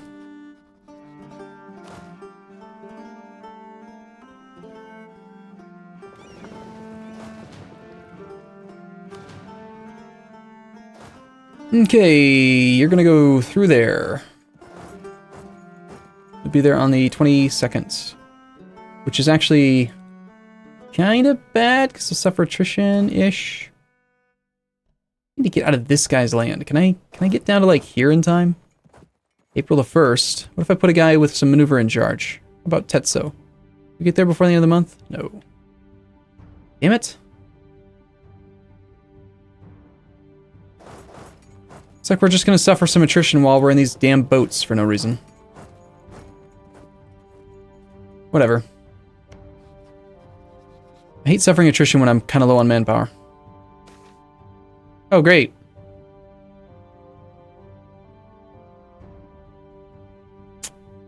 Damn game. See, this is exactly why I was trying to be so conservative with my manpower. This is the exact thing that triggers the Peasants' War.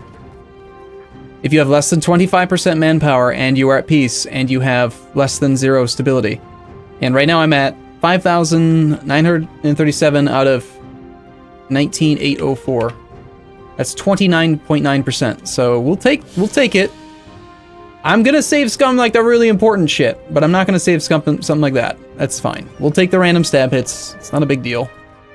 It's annoying as hell because they're stupid, but... Alright, let's see, in this trade node, are we getting our transfer trade power? You better be giving me trade power. Receives trade power from Pasai plus 30.7. Sizable portion. Sizable sum. 24% of trade power in the node. Cool. Alright, so this would be a good point where, even though we just took that damn stab hit, I'm going to take a extra copy of the save.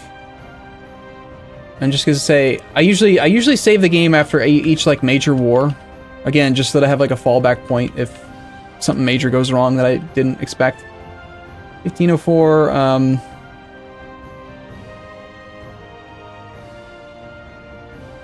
Okay, so what's next on my game plan right now? Well, number one, we gotta go check out our guy, make sure he's not stuck on a province. Because what he does, he'll march, if he marches onto a province that has a unit, like a nation on it, he'll just sit there. He just stops exploring. So you gotta constantly come over here to make sure he's not actually just getting stuck on things. Just really irritating. So we do have the disaster ticking up, but it's not the Peasants' War. We cannot reinforce. Gotta make sure that we don't fall below 25% manpower. I don't want to spend any points to bring my stability back up because I'm doing a diplomatic, an idea group right now. We are doing 3 colonies, and we're actually able to support that, which is awesome. In a little bit, I'll be able to steal some maps from Kilwa.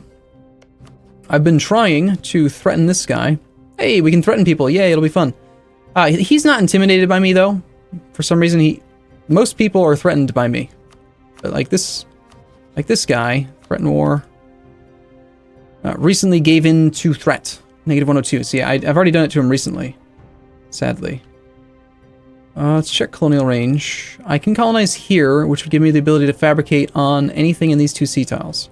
Are any of you weak enough that you might cave into a threatened war? Pegu.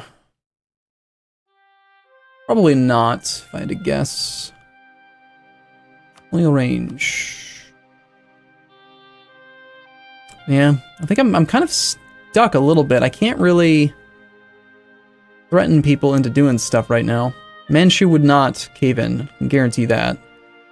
How's Japan's tech? 677 versus my 788. So we got better tech, more ideas. Looking solid there. Looks like it's just going to be a period of peace where we just kind of hang out a little bit. And I mean, I've got, look at this. This is 14 regiments. That's right. I've got quite a few in the New World right now. That's why. I sent a sizable army over. Probably didn't need to do that for the initial phase of just kind of exploring things. I want you to explore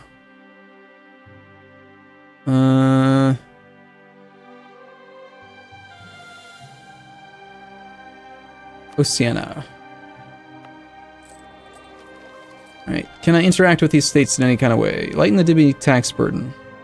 I want them to be loyal for the next tech, but then I think I'm ready to start pissing them off a little bit. Merchant guilds are progressing at 2% per month now. That's not good. I think what happened is that they gained some influence, because I think my trade income is actually decent enough now. Yeah, I used to have a modifier in here, minus 5% low trade income, which doesn't exist anymore. So, yay, that's good. We have more trade. We're going to need to stockpile money to embrace the institution. That cost will be higher the longer I wait. It's going to be hundreds and hundreds of gold at this point, so we do want to stockpile some funds. This is bad. This is bad, bad, bad, bad. Don't want to be above 5% inflation. Can I get a guy? Wait. Let's just wait. What went wrong with the emirs? Nothing. I just screwed them out of being allowed to play with us this game. And they're going to sit at no influence for the entire campaign, while also providing me with plus 10% morale of armies and no penalties. We just lost our explorer. Sad. Very sad. I'm not too thrilled about exploration right this second anyway, so, I mean, like, we don't need to be exploring this stuff. It's just, you know, my colonial range doesn't actually let me colonize anything that I haven't already explored. Like, I can't get there, so there's no point in having a guy right this second. If anything, it would probably be better to have those transport, or those light ships explore. Protecting trade, words. Good lord. Bum-ba-da-bum. Tolerance of heretics. Pretty useless when you are a Sunni over in Asia. Gotta get a ship over near Kilwa's regions. Need to get a unit into this sea tile, Western Indian Ocean, so that I can steal his maps. Probably use the transports for that. My safe point is still here. But the light ships are faster. Let's see, we still have a number of months. 50 minus 44.36 divided by 1.34. That's 4.2 months. Call it 5. 5 months. Bum-bum-bum-bum. We're getting our institution tech penalty. Part of the reason why I'm stealing maps as much as I am is that I would really like to be able to see just how badly my having spawned the institution over here screws over the Europeans. Very interesting to me. The next big notable thing that's going to happen is that we're going to finish the integration of Bruni. And when that happens, my income's going to go really, really high compared to what it is right now. Because Bruni, he currently earns 8 ducats a month. That's his gross is 8 ducats. And I am going to get most of that. We're going to end up giving most of his lands to estates that provide us with full income. We're going to get a very important center of trade in this region. We'll give to the burghers. He's Sunni, so I can't give any of this land to the Dhimmi, which kind of sucks. But I've got land that is currently controlled by the burghers and the clergy that really shouldn't be anymore, so this is going to be perfect, having this integration complete. Also, since we went full humanist, or we're about to have full humanist, we already have local traditions. I'm going to be able to, between reform the Ryukyu religion and local traditions, I'm going to be able to probably lower autonomy in every province without any real risk. Also, I think I should probably start the process of integrating Kutai. If anything, it wouldn't have been a horrible idea to try to sync them up, but all of his provinces are in this trade region, and I don't want him to have any.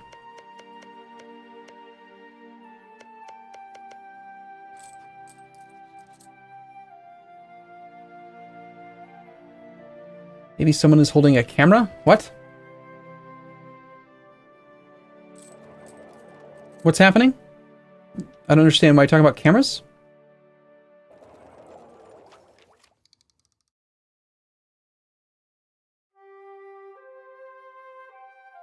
Hey William, how's it going? I'm really bothered by this 5.01% inflation. I'm actually tempted to reduce inflation. Excuse me? Why are my ships suffering attrition?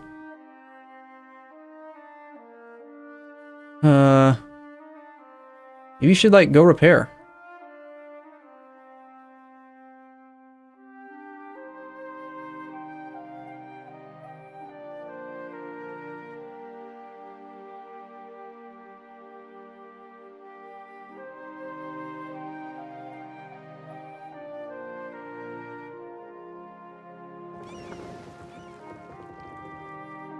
Oh, I keep trying to press the A key to detach damaged, and it's not working, and I'm getting really confused.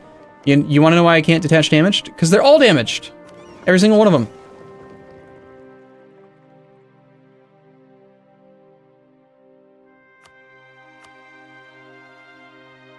Maybe you should, like, I don't know, get repaired. It's an option. Yeah, we'll suffer a month or two just so that we can get these ships back up to par. Okay, 56% on the plutocratic coup. Let's see. I want to go... December of next year is when the integration completes. I've got to do something about this disaster now so that I want to give land to the burghers in the future. I guess I could sacrifice some trade income to take this away from them now. I think that's probably going to be the right way to go. This is a province that they shouldn't have anymore. It's down to 10% autonomy. It really... I mean, long term, it's actually a really good province for the burghers, but if they're going to... Damn it. I think I did that interaction too quick. I should have looked around.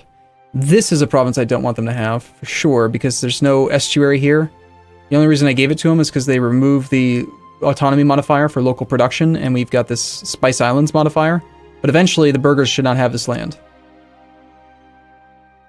And I cannot... In a couple of years, I can lower autonomy, so that'll be a province... I'll end up giving them Makassar back at some point. That's what it comes down to. So the burghers right now, they have, I think, just one province. Yeah, just Tidore, so. Alright. Ulima expect to control more lands. Well, boy, do I have a surprise for you. I'm gonna give you some more land in the very near future.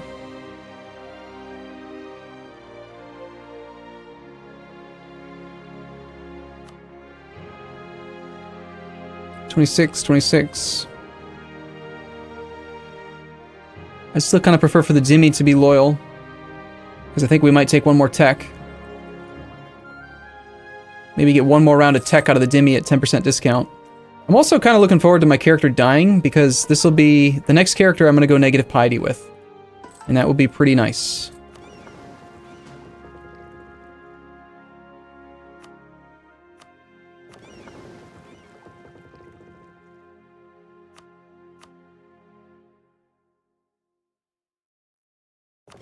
I've never really messed with the repair thresholds.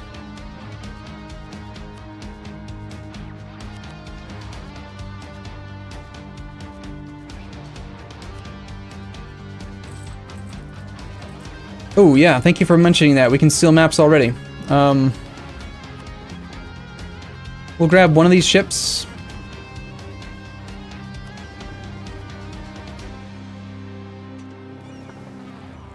We're going to send it to that sea tile.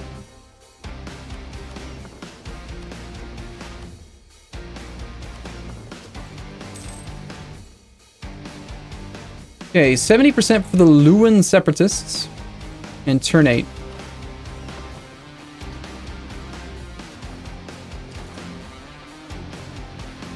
Can't get there before the end of the month, so we're going to march around instead. I don't want to suffer any attrition. You suffer attrition while at sea.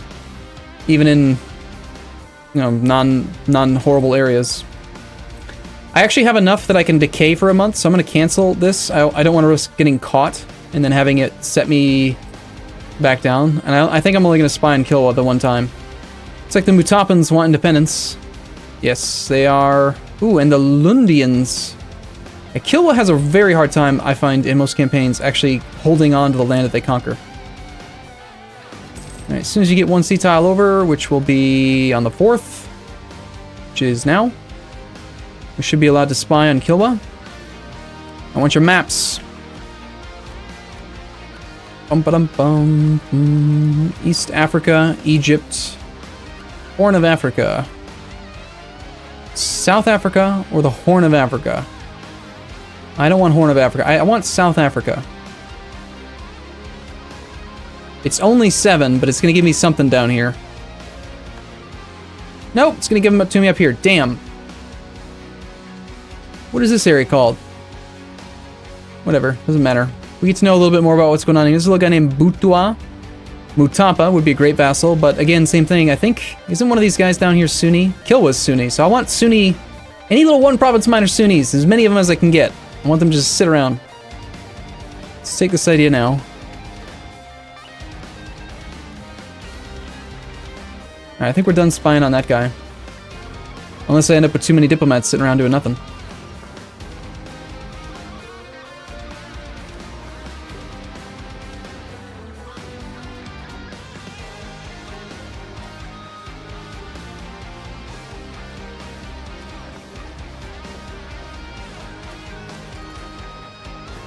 Check on the Conquistador. Good. Still not lost. Who knows? Maybe we'll actually get lucky in one of the 7 cities events of fire.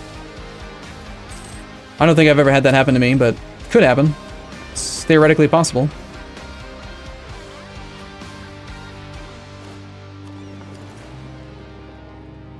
Pasai, not Pasai. Doesn't annexing use a diplomat? Sometimes. Not always. In certain circumstances, it doesn't. Thank you for mentioning this fleet, by the way. Appreciate that. All right. Okay. So yes, I am using an exploit. I don't know. Okay, I have logical inconsistencies in my arguments. Like, okay, 3 months ago I stopped doing the Ryukyu, whatever the word is, Ryukyu, the 3 mountains. I stopped doing the 3 mountains because there was a bug where you could duplicate your army. You could actually give yourself like double infantry and double cannons in every single battle, and that was like crazy, too easy. And so I decided not to do it. But there's another one that kind of lets you do some other stuff that I know of that still is in the game, and I am using it. Not crazy profusely, but I am. I'm using the diplomat bug. If you guys don't know what it is, I guess I could demonstrate. Let's just demonstrate. Okay, so let's just say, for example, that I want Ming and Japan and Korea to all F off and not spy on me and stuff. Let's do this first. We're gonna go ahead and say, who's gonna have the best maps? Let's solve that question first. So if I got a unit up into, I mean, I could spy on Egypt again. Mamluks are probably a good target. Damn it, I'm already spying on the Mamluks. Okay, how about Persia? Persia it's okay. Much slower. Yeah, we'll spy on Persia. Okay, so I have 1 diplomat free, right? So what we're gonna do is we're gonna say, Japan, I want you to not spy on me.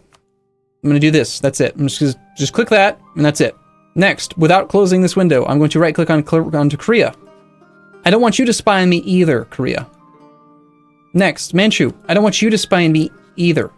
Hey, Ming, don't spy on me. Okay, so I've just queued up 4 of them.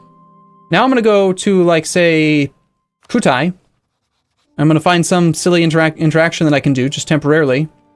Like, say, I'm gonna annex him, right? I'm gonna annex Kutai. I'm gonna send this using the shortcut key C. And now I'm gonna press C, even though nothing's on the screen that can use the C key. I'm just gonna press C a few more times. 1, 2, 3, 4. Done. That's it. That's the whole bug. Now if we go look at Japan, weird. I'm counter-espionaging all 4 of them, yet... What? Yeah. That's the bug. So, yeah. It works on anything passive, except you can't use it for, you can't use it for building spy networks. And you cannot use it for other things. I think it can be used to exploit as a workaround around the can only be able to declare 1 war at a time. If you queue up a whole bunch of wars. I'm not 100% sure on that. But the things that I find it to be the most useful for are things like counter-espionage, because then you don't get spammed to high hell with random shit from every vassal or every country in the whole world. As soon as they get the tech to, like, sabotage your manpower and sabotage your trade income, like, they just all go nuts and just spend all of their time doing that.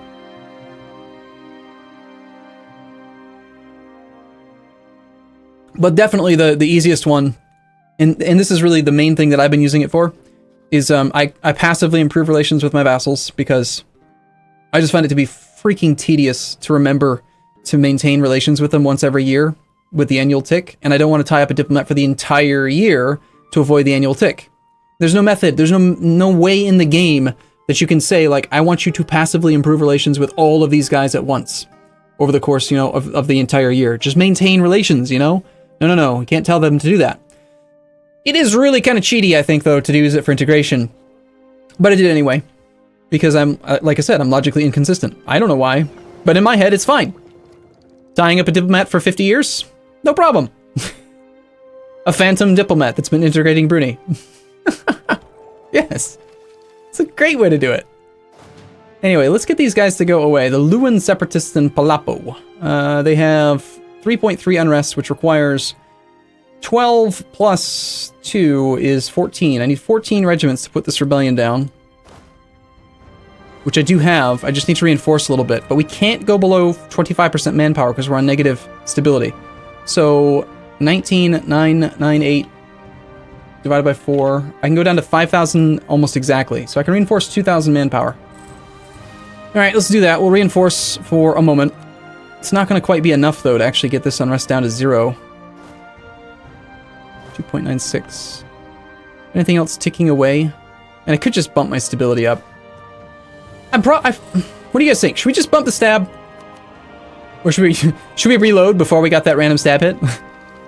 No, should we just... I mean, it'll slow down my ability to get the next ideas out, because it's administrative, but... we could switch over to the stability cost guy instead.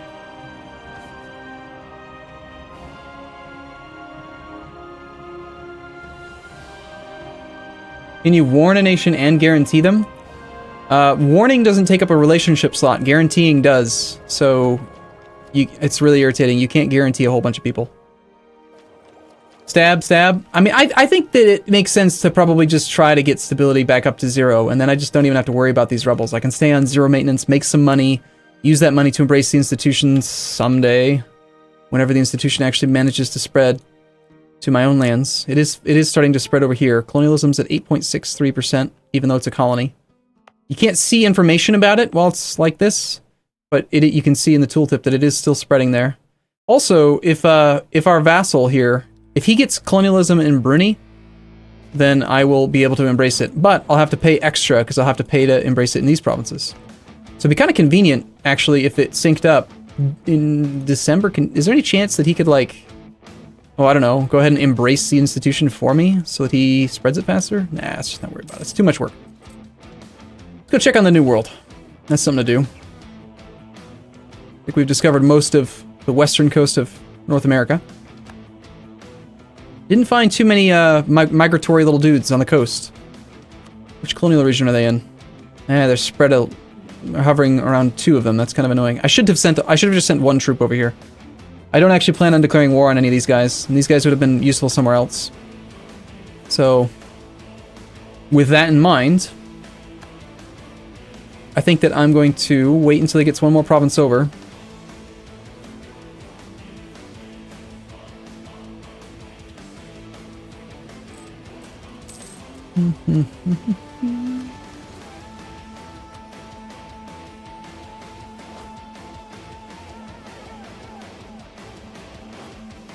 Sometime today, thank you. We're going to detach all but 1.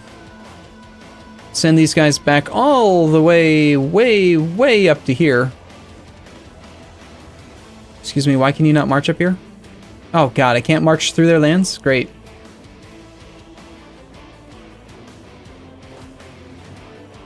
Okay, in that case we're going to force him to explore as best we can.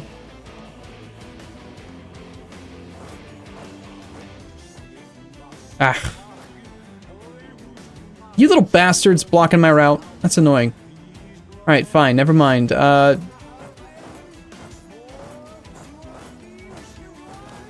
ahead and just keep exploring with what you have. That's annoying. Little bastards. What are we doing on supply and force limit and stuff? I've got 40 light ships with a force limit of 39, so I'm a little bit over, costing me a little bit of money. We're up to our force limit already in land units. I think as soon as we get enough to bump stability, I will do it. It's actually remarkably inexpensive, thanks to the religious unity that we have from humanist ideas, taking me from 75% all the way up to 101. And humanist is just going to get even better as we continue to finish it out. It'd be great if I could get these guys to be loyal right now.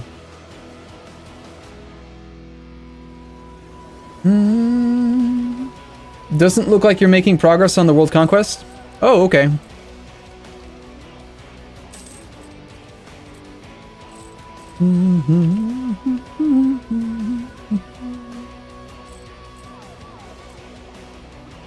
If you think that world conquest is all about just attacking everyone and anything and everyone around you at all times, then you've probably never done a world conquest in your life. You've certainly not done it with the Ryukyu.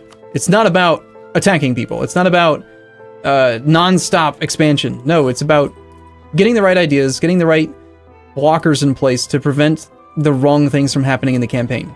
And most of the conquest happens in the year 1700 plus, when you actually have the ability and the ideas to get it done. So, all right, so we're done with Bruni. Thank you. Bruni is ours. It's a lot of extra troops that we have here, and we're way over our limit on ships. Okay, let's see. We've got new ships from him. Ah, shoot. See, I could have stolen his treasury by selling him some ships, but I got distracted and I forgot. These ships are going to protect trade in Malacca. These two ships are going to apparently go join our other transports. This ship, protecting trade in Malacca, Malacca. And those guys are my transports, and these guys are all... Okay, so all ships are in Malacca. That's good. Bruni should continue to spread the institution, I'm hoping, via adjacency to this tile. So let's check the institution spread thing. It's already there. Nice. Cool. Okay, so we might actually be able to do it if we had enough money right now. Yes, we have enough. We just need 523 ducats. It's kind of tempting to go attack the New World so that we can get some money to finance our expansion. Siak is currently being dominated.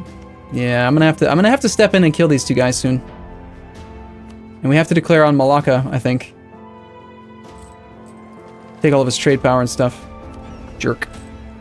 Alright, let's take a look at autonomy. Let's take a look at his states and stuff. First off, how many state slots do I have? Okay, I'm actually gonna take a save here, because this is a big deal. We just finished the integration of Bruni. I think it's a big deal. 1505 11. Finish, integrate, Bruni. Alright, can I integrate you? 2 per month. Well, considering it doesn't actually take any diplomats, kind of tempting to do it. I think we do. Annex vassal, and let's go send an insult to this guy. Send insult, press C again, and we have a phantom diplomat integrating at just a slow rate of 2 per month. But it'll get done eventually. So cheesy. Alright, we can convert provinces to our religion. That's good. That's good that that's popping up. So apparently Jesselton and Barito never actually got converted. Oh, that's a colony. Why does that even show up in the list then yet? So he never actually was able to convert this back. Right, I was checking state slots. We've got 7 out of 15. Plenty of room for these to become states. Oh, and it's one ginormous state. Fantastic. Okay, integration set autonomy to 60% as expected. Looks like we picked up another fort. We'll keep maintaining that, try to keep our army tradition up a little bit. We should have absolutely none unrest, so we could just lower autonomy everywhere. But do we?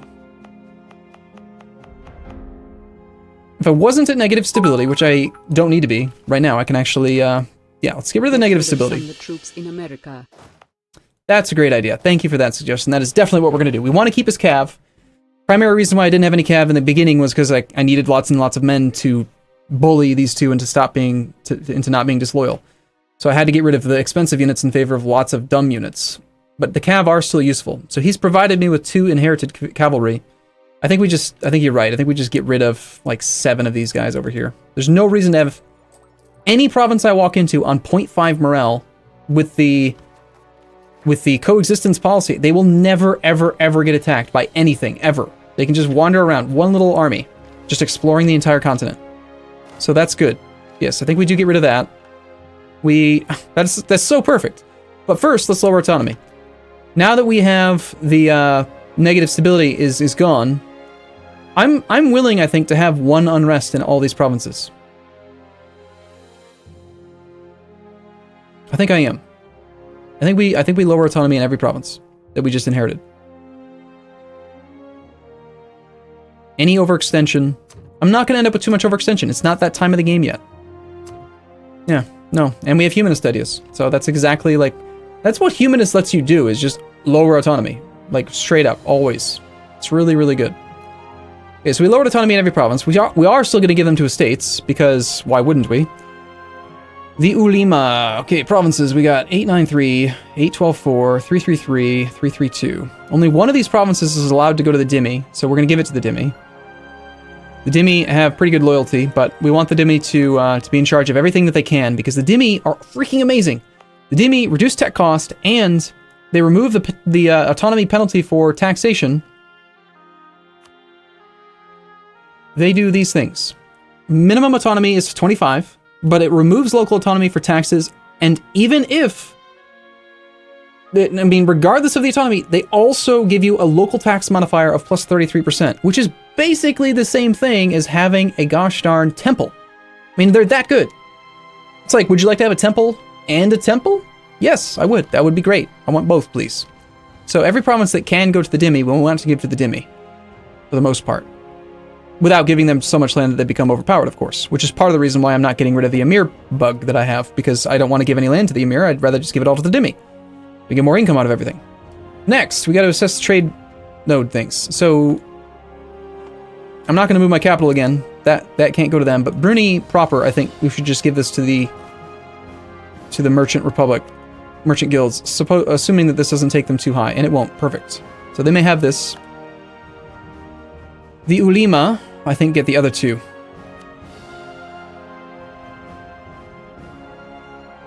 $593. What's your trade good? Spices. I'm actually kind of willing, depending on the numbers here. No, I'm not glad you go up to 85.3. I would rather you have that, though, than, like, over here. That could lower autonomy here. In 3 more years. Maybe in 3 more years we'll do that, then. Yeah, I think we give Ulima. Takes them to 79.9%. That's a lot. Give the Ulima just a little bit then. You can have that. The Ulima are currently loyal. Are there any provinces that the Ulima control that they really don't need to? Yes, I gave them my old capital. I'm going to revoke this. Now I'm going to give you a different one. You may have this. Any other provinces that you own that you don't need to own? That one has bad autonomy, so you can keep that one. The Dhimmi. I do apologize, this always takes a long time. Every time you integrate a nation, it vastly changes the way that your estates should be established. This should be in charge of the merchant guilds eventually, because it's got the estuary, but not yet. Beyond that, can I revoke? Yeah, I think I'm going to revoke. Will this make them less than 60%? Sadly, it will. How about this one? I take this away. No. If I want the Dhimmi to continue to provide me with the tech discount, I need to let them have this land. In fact, they've actually lost some influence, which is really unfortunate. I need to get them a little bit more land somehow. I don't want to do this button, though. Ooh, we can demand Diplo points. Don't really need them right now. I'm not doing a diplomatic idea group. Okay.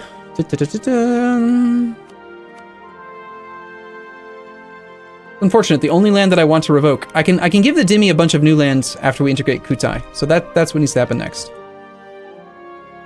Alright, I think we're good. Next thing we do then is we get rid of those units over now. We need to get rid of... Give that a second to update. 4 units. Let's get rid of 4 of these infantry. Then again, I mean, I'm probably just going to end up transferring these guys over here again, because I do think we need to go to war with the New World soon. The Amazons gain 50 admin or 50 dip? What's the easy choice?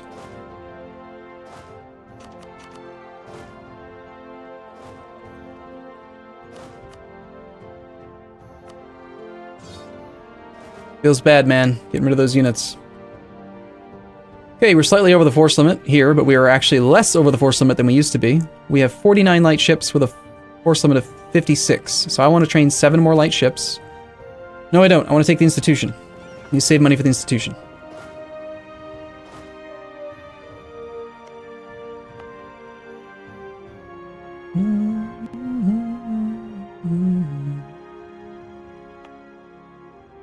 The disloyal burghers are causing some issues.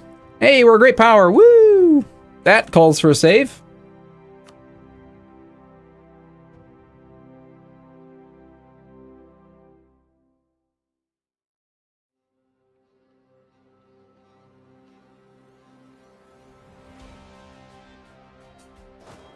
Okay, so we're great power now. That's awesome. We're 8th ranked great power behind Poland's.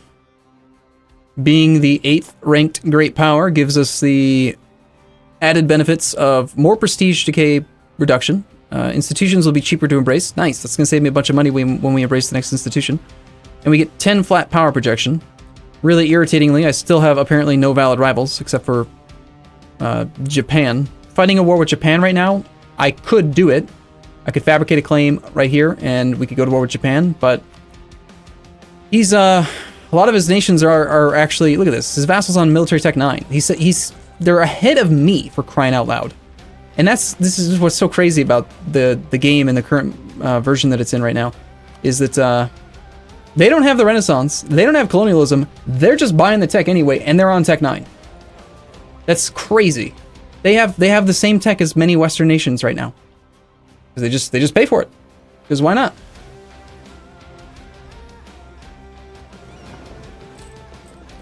Alright, so the Luwans in Palapo. I think we go up to about 60% maintenance or so.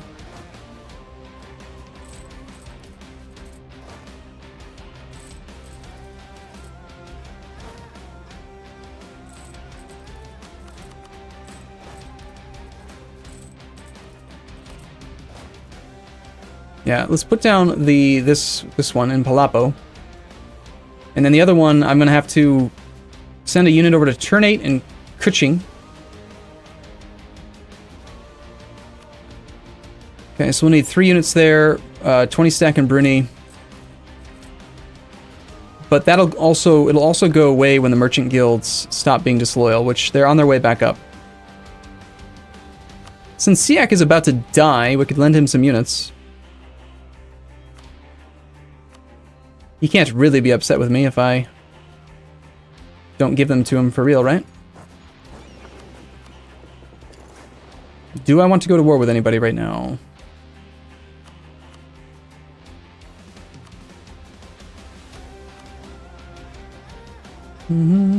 Okay, recently gave into threat is going away. I'm going to take some land from that guy again. I would like to attack Maja because this is a guy that if no one else colonizes this, I can take this land. It's in the an upstream node from the one that I want to collect from, and it's isolated for institutional purposes. So I do want to attack this guy, and I think the way I'm going to do that is via...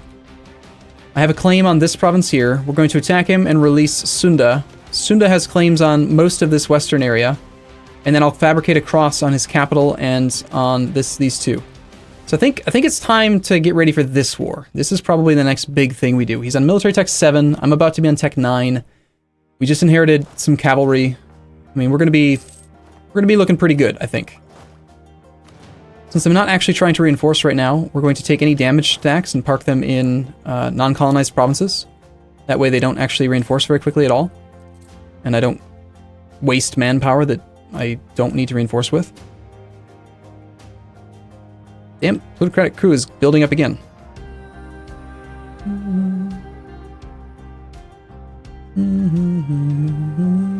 Got 2 things dropping off in 1509. February and May. That's 36, 37 months away. Do I have room for 37%? I actually do, so yeah. This will drop off automatically in 37 months. Cool. Okay, if we want to try to lend some units to Siak, we've got to get them over here. Do I actually want to do it? I don't think I do. I think we just let Siak die. I'll release him again soon.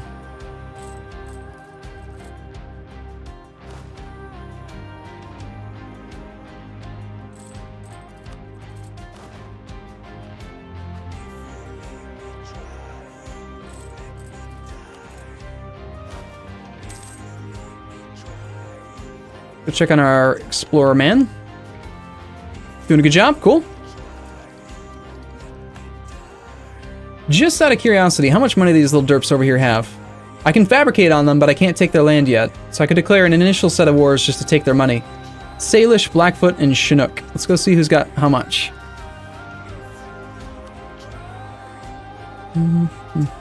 Salish has 76 ducats. Blackfoot has 77, and Chinook has 100. It's like 300 ducats I could steal from these guys. What's ideal is when they're allied to each other and you can like just declare war on one and you get all of them. Then you only have to fabricate with one guy. We almost have enough to do this. I think we send a guy over to do that.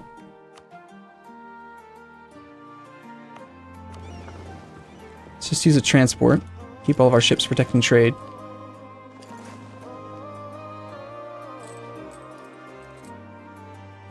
Okay, the Lewin separatists are down to 40%. Prestige or money? Well, if I had a button that I could sacrifice prestige to gain money, I would take the money. I'll take the money.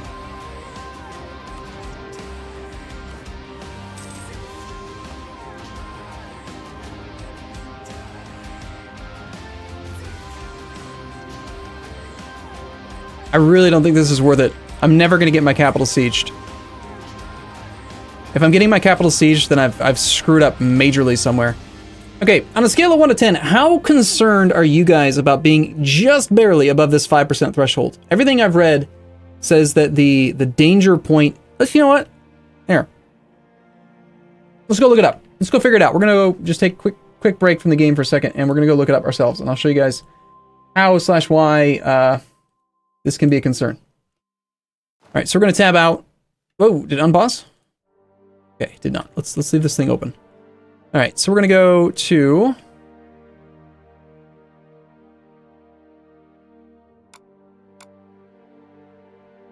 We're going to go to our... Well, that's not working. There we go. We're going to go to our EU4 directory in Steam. So Steam, EU4, events, and just open any file, doesn't matter. We're going to bring this guy over here. We're going to go Control-Shift-F for find in files. And we're going to say, probably going to be findable using the term inflation. Inflation. And we want to search in the directory of events. Yes, so find any hit for inflation. Desired disaster liberalism. Battles on foreign ground. Country event. Event name. Is at war? You have an ally, 5 loans, 5 inflation, or 5 war exhaustion, so something bad can happen. That doesn't sound like the one I'm thinking of.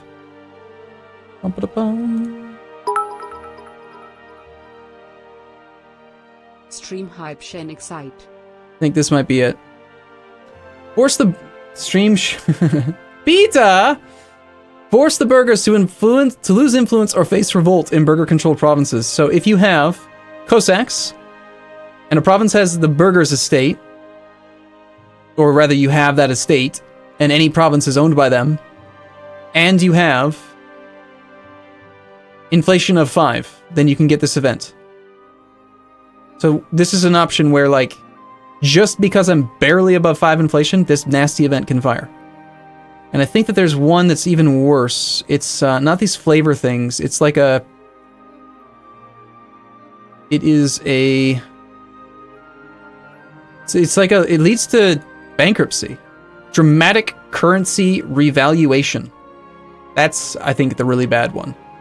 So if you have 5 inflation or more, and your stability is at least 0. I believe if I'm reading this one correctly, this means that if your inflation is negative, it can't fire. But if you're at 0 stability with 5 or more inflation, then you can get dramatic currency revaluation. You're apparently more likely to have it if you are lucky. Weird. The effect is you have 2 options. You can either get another event that adds another 3 inflation, or you can take an event where you lose stability, and that's it. Either add one negative, lose some stability, or pick up 3 more inflation. That specific event fires when you have 5 inflation. So, how concerned are you that we're currently at exactly 5.01 inflation? I'm kind of concerned. I think the answer is we should probably just slow down the idea group in favor of not having those shit events happen. Or if there's a inflation reduction guy, there's not. Damn. Can we hire an inflation reduction guy? Because if we could, I would really prefer to not do that. I don't want to waste points just on that. It is a... I think it's a merchant guild guy, isn't it? The minister. Yeah, I can't do this till 36, 31, wow. Oh, that's right, I had just hired him from the estate, and then he got murdered from that event. So yeah, we just gotta buy it down. Just once. Okay. I don't like the idea of it. It's pretty damn likely. There's a... If you read through the text Almost further... halfway through your tutorial series with Filthy, and I'm loving it. Awesome. Halfway. You've got hours and hours to go. I don't remember what I was going to say. But, yeah. Just the peace of mind of not having to worry about that event, I think, is well worth it. Really looking forward to getting this damn province to be at 400 population. I swear my colonies have not been growing well. At all. Plutocratic coup. Yeah, we know. National epic. Don't really care about prestige. Prestige is way too easy to get these days. I'm not going to take it. If I really needed prestige, I could declare a single war and go get 32 prestige just via making someone get rid of all their rivals. Like, prestige is... It's just too easy. I won Top Gun! I won Top Gun! And Flasper 7540, 2 months in a row. You're the one who said you were almost halfway through the series. Good job. Your units have suffered casualties. We have a fleet that is suffering attrition because it's hanging out over here because we're going to spy on Mr. Mamluk Man. Alright, let's take a look at the regions and see if we can figure out specifically which one we want to steal maps from. I mean, Egypt would be ideal, right? Because I could see more. Yeah, just give me Egypt, okay? Give me the maps in Egypt. 23 maps. There might be others where I can get more stuff, but just give me Egypt. So I want to know what's going on in there. We can now see Fazan and the coastline up here, which this is useful information because I can actually see things like colonialism spread and see when they're starting to get it, you know? I do think we're done spying on the Mamluks, though. I can also see when the Ottomans are busy, and when I can see the Ottomans, I can probably check out things like, even though I can't, like, see their capital, and I can't know certain things about them, if I can catch them fighting a battle or something, I can actually watch the battle, and I can see their stats and check out their tech and stuff. I can peek at them, basically. Okay, so we're spying on Persia.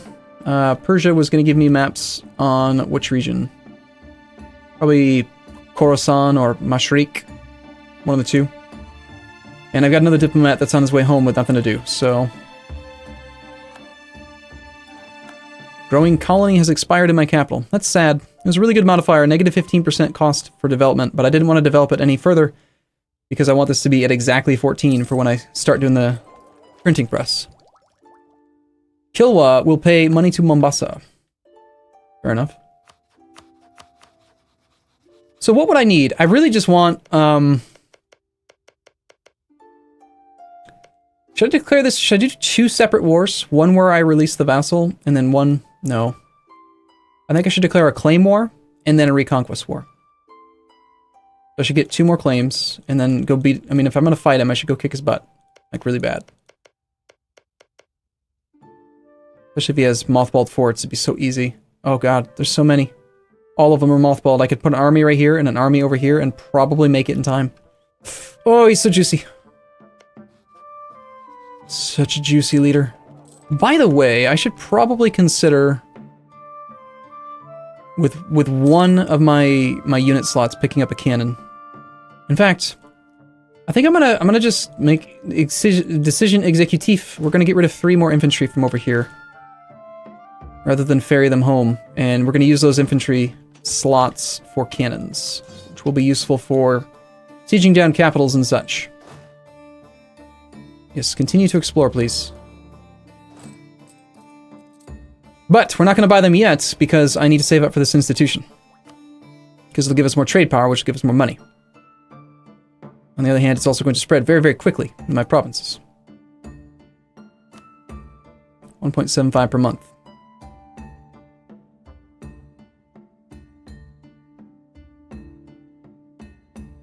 should at least wait till it's in Kuching. We'll wait until the next time I decide to take a tech. And until then, maybe I won't take one. Which is actually going to be very, very soon. So I'm probably going to end up buying it like right away. Probably when Kuching gets it. In 1507, sometime next year. How close is that disaster? Oh wait, I already looked at it. It's not a real disaster. Also, we were at half maintenance to put down a rebellion, which is now completely gone. So I need some troops in turn 8. I need like 3 units over there. Let's grab 3 transports. Well, let's grab all of the transports. Let's not forget the transport that's out there suffering attrition. The spy transport. You need to go up to Bruni. That's where the unrest is from the burghers. The burghers will be happy in quite a while. I'd really like for them to be happy right now. But we have a disaster, so I can't really make them happy right now. It's just not an option.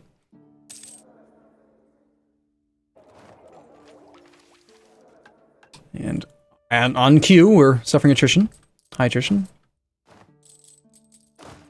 Okay, 3. On a point leader, attach, grab the 3 stack. Let's pull 3 units over to... You know, I'm actually gonna min-max this a little bit. I don't want to suffer any attrition. So we're gonna go over to here and we're gonna march to Oso. And we're gonna time it so that we can get across this water without suffering a monthly attrition tick. It's so minor, but why not do it? Okay, so Siak is now gone. Hey, it would be a real problem if something were to happen to you. Give me some land. I'm gonna give it back. I don't want him as a vassal, though, do I? If I take him as a vassal, he's eventually gonna be friendly to me, and he's gonna end up spreading the damn institutions away, which is not acceptable.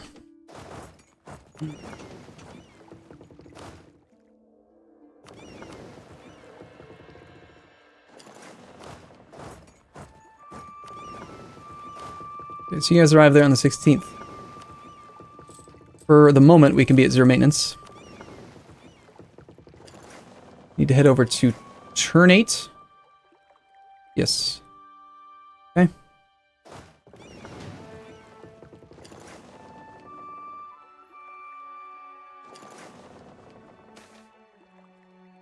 What's this then? Lost in mind and space. Lose prestige or get a province that's lost in the woods. Zingen. What? A Patzingen. This province here gets a modifier. Okay. Apparently it's lost in the woods. This is an easy province to get lost in. Lovely. We are actually hostile to peasants, so we should hopefully not march through them. This is weird. The hunt for the 7 cities is actually continuing to work, which is unusual. So Colima, I would love to just create a colonial nation over here. Straight up spawn it. We would need to get Hawaii colonized. That's got to be top priority. Hawaii and Diego Garcia, or whichever other island I can reach over here. I think Diego Garcia is the closest. It's not a very good province, but I have to get that range. If I don't have the colonial range, I can't do cores. And if I can't core, then I can't do what I want.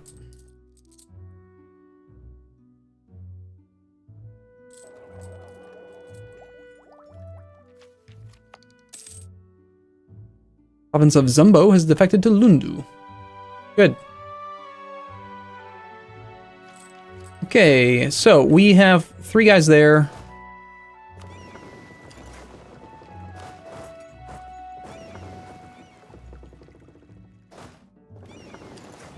Can you make it all the way there before the end of the month?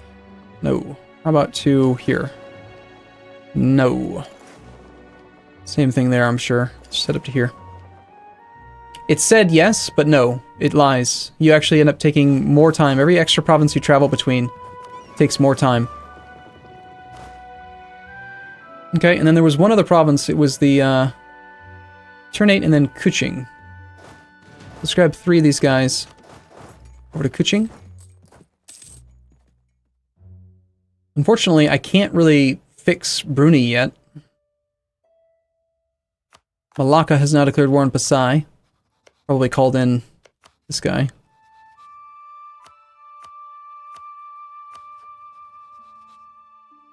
I still have a truce with him. I don't really like what Malacca is doing here, so hopefully when we get to Tech 9 I can go smash both their faces in, make them unhappy.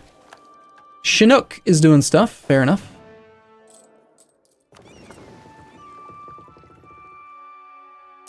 You forgot about your exploration fleet. No, my explorer died. We're not exploring right now. There is, wait. No, okay. That's transport fleet. I don't have an exploration fleet right now. And I'm not going to hire one. Not while I can't. There's nothing that I can find right now that I need to find right now. Right? Like, so, say I reveal Australia, big deal. Say I reveal all this stuff. It doesn't matter. The thing that's blocking me right now is my colonial range. I can't core this until I get a colony in Hawaii. So it doesn't matter if I can see it. I need to get some other stuff. So hiring an explorer right now is just not necessary. And it would just... Knowing my luck, he'd probably just end up dying, and then I would be very sad.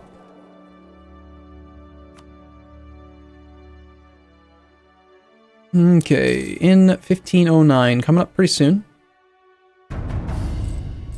Zekig.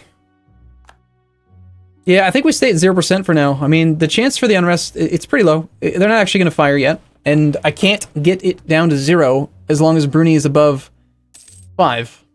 The most you can reduce unrest by is 5, and that takes 20 regiments, which I don't actually have here.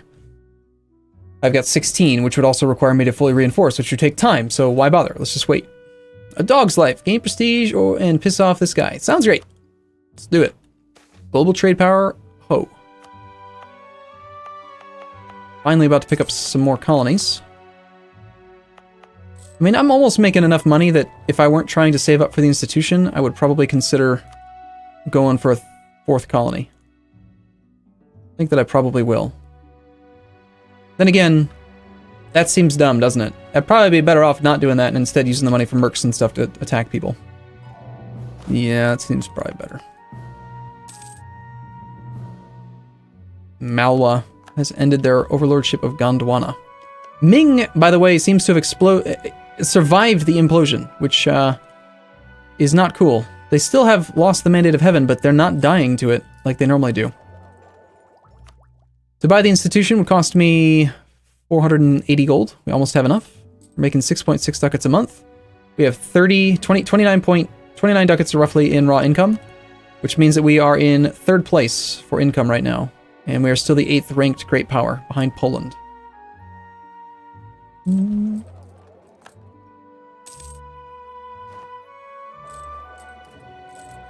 Okay, we can take tech. Let's wait until we actually have the institution embraced. So now we're just waiting on money. I'll embrace the institution right away. We did get the institution in Kuching. I don't think it's going to spread quickly enough anywhere else that I'm willing to wait for it. Actually, it's spreading pretty damn quick here, isn't it? 3 a month. Wow. I mean, that takes like just 30 months, 2 years. Okay, in that case, if it's only 2 years, I'm not really... Okay, let me think. If I don't take it, I'm missing out on provincial trade power, which is money. But if I don't take it, I end up saving money by paying less to embrace it. Which is going to give me... Ow! No! I just got done saying how there's absolutely nothing bad that can happen in the New World, and then that freaking idiot marched through and got himself annihilated.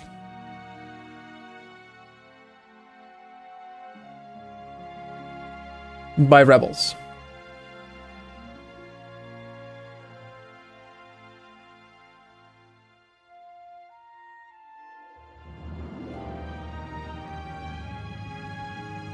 You would assume, you would freaking assume that an explorer would be smart enough to avoid rebels, but no. Gotta babysit the crap out of them.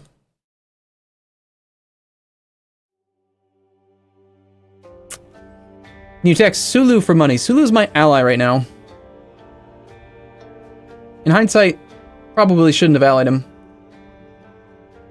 I can't remember. Is Sulu Sunni nation? Because if he is, I want to murder him. But no, I can't. No, okay. No, I did think about this. Arumba Wait a second. institution is spreading south of you. Really? Which institution?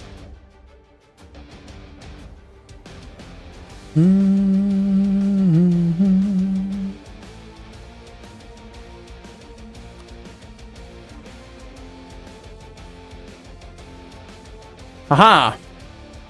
The backup was off by 8 days. The unit's not dead yet. Unless he's movement locked, in which case he is dead. He'd be dead.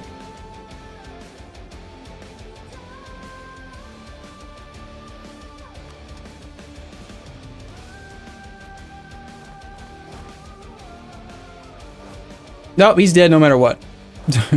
Stop! No, stop! Don't go that way! Okay. Aha! Aha! Aha! I know a sneaky move. This is Terra Incognita. If you unappoint this guy, you can no longer move into Terra Incognita, and even though you're movement locked, this will force the movement to stop. Ready? One day.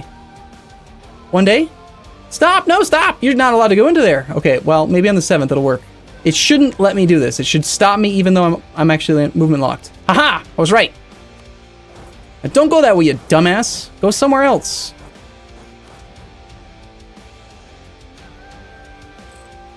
Okay, somebody says the institution was spreading south of me.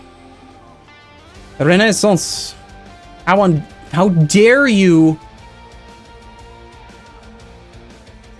improve relations with me and make me like you. I hate you. I do not want to give you institutions. All right, we have to attack this guy right now. I'm not waiting for claims. We're going to take, we're going to make, I hate you. I hate you so much. I want to insult you, and then I'm going to murder your face. Yeah, no. My institutions. My precious. 27th of December, that I think we can do. You guys can march down to... Need Lords of Emily. Okay, does this delay... I need the tech. Need what now? Lots of money. Yes, we need lots of money, I think is what you're trying to say. Yes, I think. I would like to get some cannons, but I don't want to get cannons while I'm trying to save up for the tech discount. I mean, the penalty is only 4%, so we're talking about 1% of 600 would be 6. We're talking about 24 military points that I could save if I don't care that much about military points, honestly. I want the military tech. I'm just going to take the military tech. I'm going to pay the extra 24 mil. I'm going to use the money to buy some cannons so that we can win this war quicker. Yeah, no, I'm just going to do that. We're going to grab the superior units. We're going to build some cannons. And we're going to go murder this guy for how dare he. And also, before I forget, yes, got to go take a look at Sulu. Okay, so here's why I allied Sulu instead of that plan for attacking small Sunnis. Sulu is one of the special nations that their ideas set Malayan Sultanate traditions. It's like his 4th or 5th tradition that gives him, or national idea rather, that gives him a colonist. And he ends up colonizing, and I don't want him to do that. Because if I try to leave him independent and he colonizes, it'll mess up my plan for institution spread. So I'm just trying to vassalize this guy. He's at negative 39 reasons right now. The bigger I get, eventually he's just going to accept it. And then I'll just integrate him.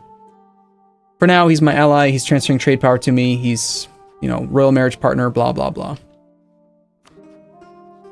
All right. Second and third claim would be 25 and 30. I need 55 spy network strength.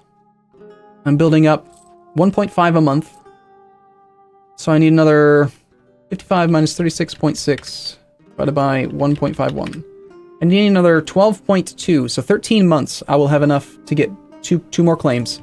Let's take 13 months. He's not going to get the institution in 13 months, but yeah. We're going to go... What? What? You embraced colonialism? You son of a bitch. How dare you? Don't you dare get friendly with anyone else. I'm going to murder you. I'm going to take your entire country over right now. Son of a gun. It's my institution. I spawned it.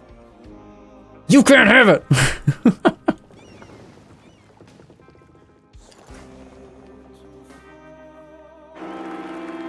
No! My air died. 522 air. What?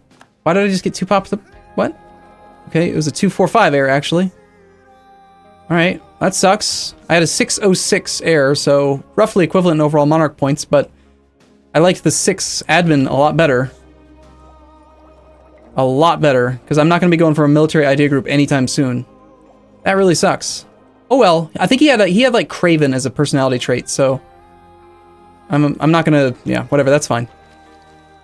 Okay, so we're training our cannons. We can wait 12 months, and we're gonna go Murderer's Face. And when we do, we're going to conquer 1, 2, 3. That's gonna cost me 10, 30, 54 war score to conquer this land.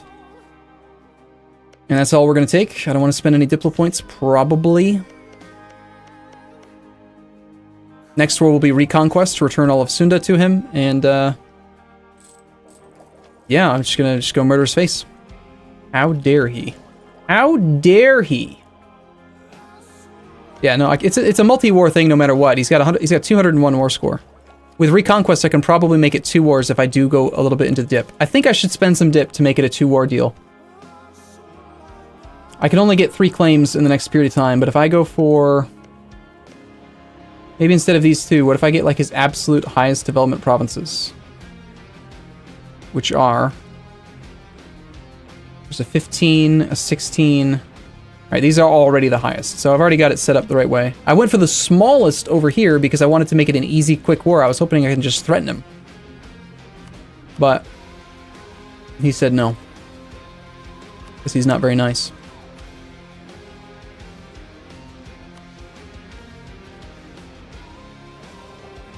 Oh, by the way, the Emirs want land. Not sure if you were aware.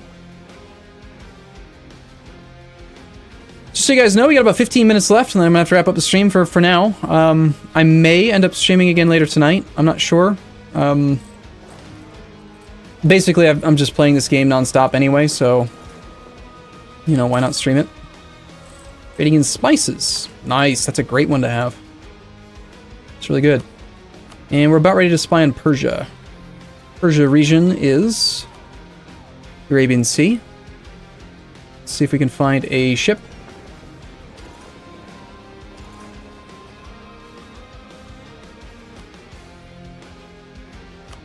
We'll detach a single ship. We will protect trade in Malacca. We will send the single ship over to there.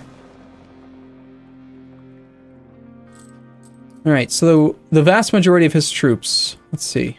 If he has these forts mothballed when I declare, that is not a... is that? Can you march? Is this an island? Or is that a strait?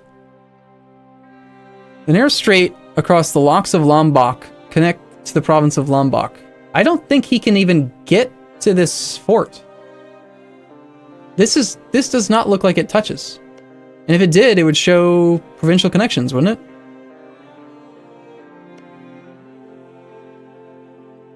Damn, I don't know. You're gonna have to look it up. But that's a really weird place for a fort if he's just gonna mothball it behind that strait. So I need a navy there, go steal that fort.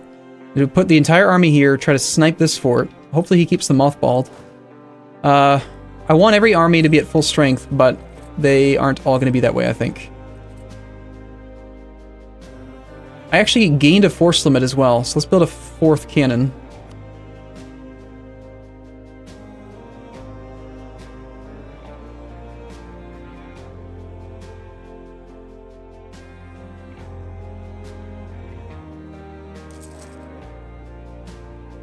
Okay,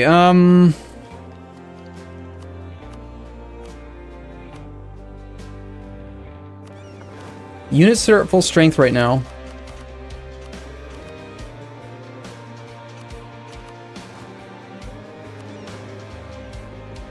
Let's prepare to get them over here.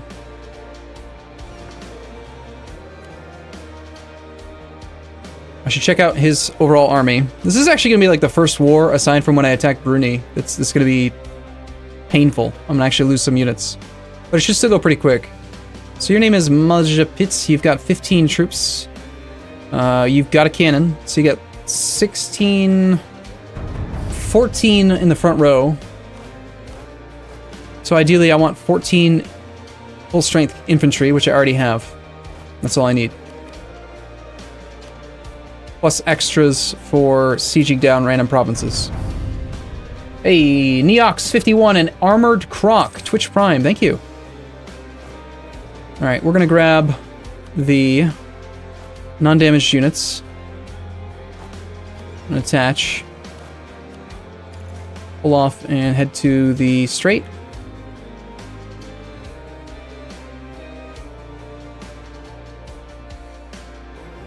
We should be able to land before the end of the month and not suffer any attrition. Good.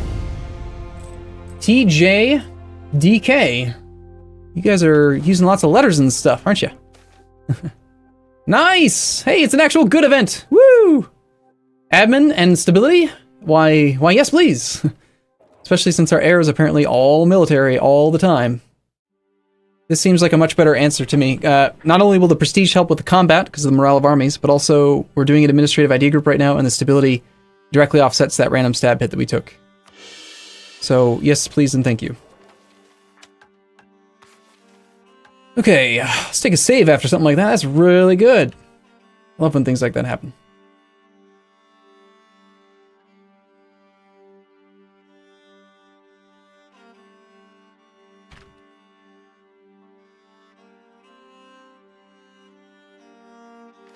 Okay, cannons out in 6 and 13 days. I still have quite a few months to actually get into position. It's going to take us, if I were at full maintenance right now, how quickly could we recover morale?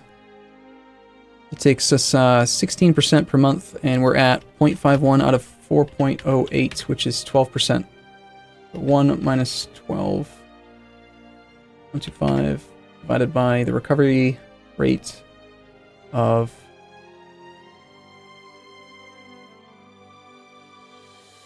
we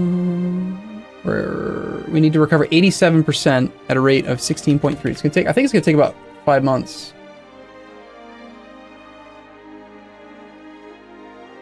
5.3. So 5 months ahead of the 55 spy network strength. That's gonna be the mark.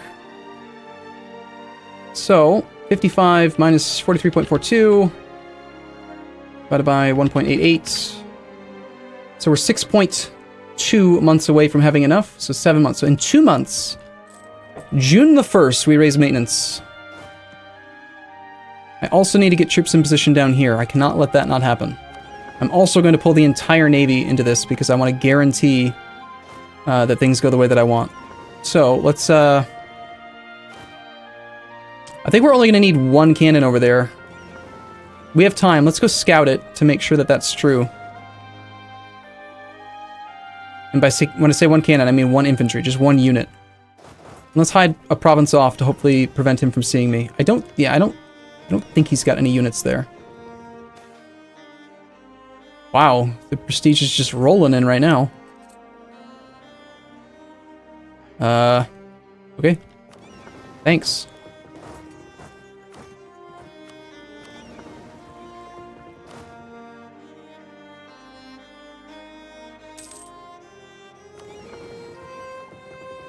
Okay, I'm going to assume that I only need the 1 unit.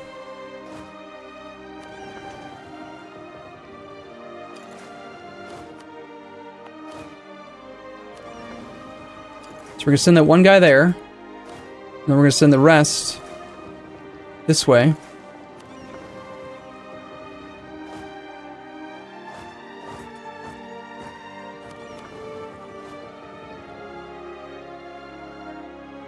We've already trained to our force limit. I'll need a transport in this province to pick that cannon up. I only use 9 of those ones. Yes, he's got no units in Bali. Perfect. Don't mind me. I'm just getting ready to declare war on your face. Nothing bad's gonna happen, I promise, man. You'll be fine. You'll be alright. Everything's gonna be irie. Not even suffering attrition moving my units around. I'm so proud.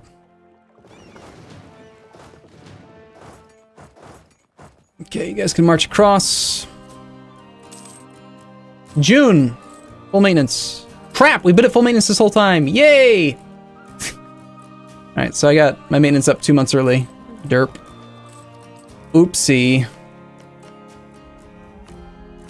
Fortunately, he's already embraced the colonialism in the provinces I'm going to conquer, so that's nice. I won't have to pay for them. Please don't turn your forts on. Please don't become smart suddenly.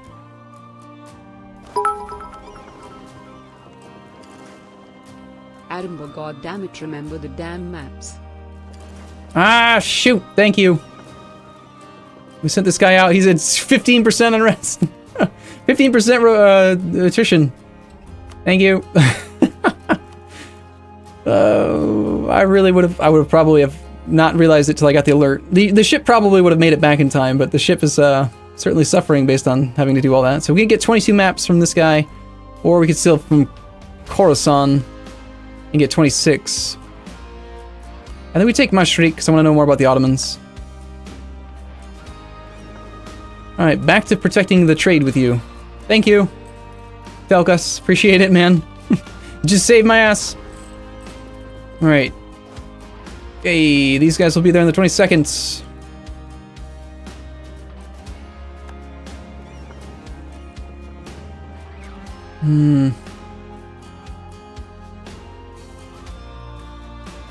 This cannon is going to have to come in slowly by himself. We do have a pretty good leader, a 3-4. Let's go check on our guy, see if he's going to commit suicide again. No, she's going to stand here, not actually explore. See? See? Look at that. Not actually exploring, even though he said he was. Because he's a liar. Supposed to be hunting for the free cities. The free cities? The 3 cities. Are we really going to be ready on time? Okay, Pasai is now dead, as expected. We're at peace right now, so we could try this. Are you willing to give me a province? No. How about you?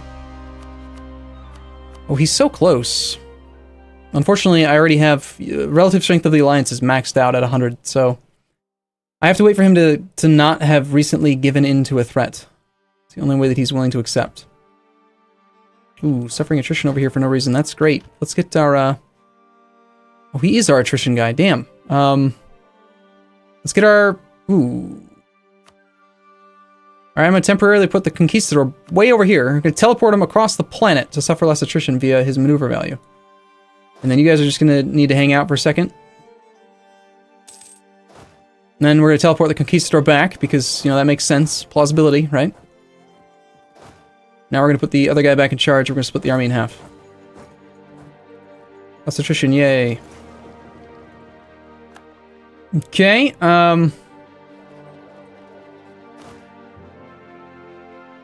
yeah, I think the math works out. We're going to gain... 55 minus 49.06 divided by 1.87. I need 4 months. Is it really good? I feel like I may have messed the math up somewhere, because we're not recovering in line with what I was expecting. Keep that fort mothballed, nothing bad will happen, I promise.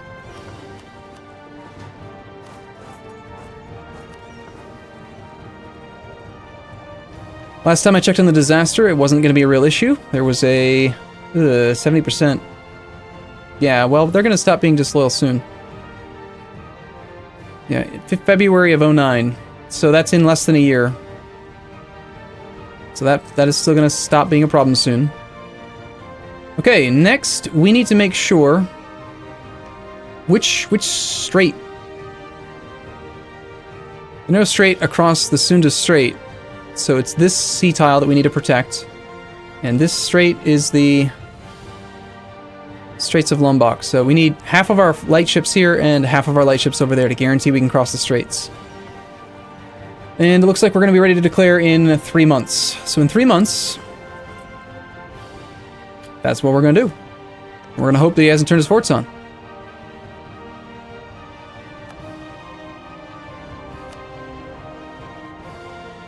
Also, I'm going to stop spying on Persia. Actually, losing money while at full maintenance. That's actually kind of a good sign. That means that I'm actually, you know, pretty stable while at full maintenance. That's great. Okay, 2 more months. So we'll do 1 more month of protection. We're already at full maintenance, everything looks good there. We can put, try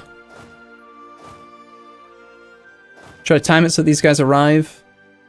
Probably November the 1st into Tulangbuang.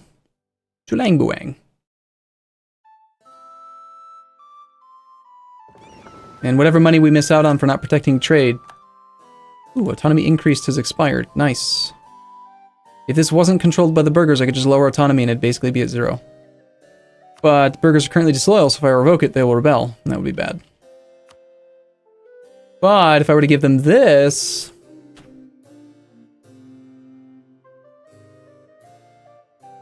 Yeah, that modifier just dropped off. I can make them loyal, but barely. Let's just leave it alone for now and let that thing tick down for a bit. You marching get there on the 11th, you get there on the 14th. So you need to go first, and you need to time with the arrival on the... Wait. Yes. Time it so you arrive on November the 1st, and grab the ships.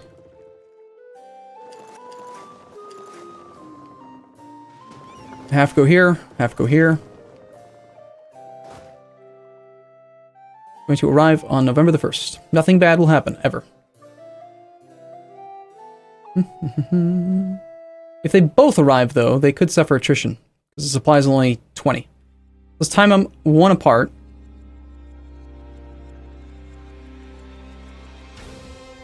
I want at least half of the army to be there. I did it backwards, didn't I? Whatever.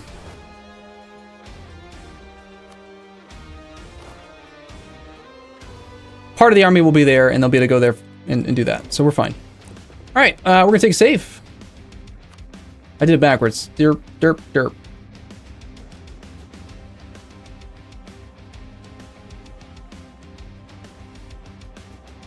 This guy's name is whatever the hell his name is. This is what you get when you steal my maps, or you steal my institutions, I mean. Okay. On November the 1st, we fabricate 2 claims, then we deck. Okay, let's come back from spying. I want to claim on this, I want to claim on this. Done, done. We declare. Don't tell me you turned your fort on. Good, we've arrived. Declare. We are going to gain piety, which is kind of not ideal, because I'd rather have none piety, but hey, it'll help out with morale. We're going to declare over the province of Kawali, because we're going to siege it first, most likely. The glorious navy is under attack. Okay, that's fine. You go there. We have to wait for that battle. Come on, come on. Damn, there's more ships. You would be right here, wouldn't you? Wasting my time. I'm not going to be able to get to that damn fort in time, am I? All because of this damn stupid naval battle. Finish it! Come on! Come on! Crying out loud! No, there's just no way. We're like a month late. Practically a month late now. Alright, well I guess that's fine. We'll use our siege leader then. We will... So this, we're going to take all the cannons. We're going to take those guys plus the siege leader onto Kawali. We're going to take the rest of the troops not marching with him. You arrive on the 5th. We arrive on the 4th. Means we're going to suffer an attrition tick. Oh well, it is what it is. And we're going to get 1 fort for free. You son of a gun.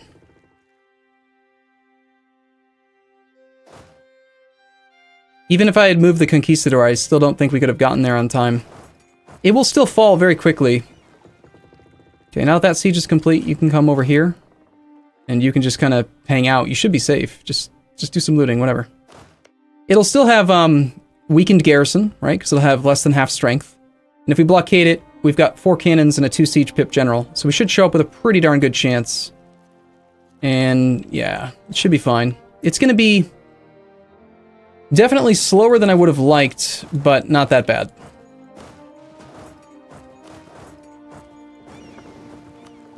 Now that we're across the strait, all light ships can go back to protecting trade, I think. And to blockade this sea tile, we need...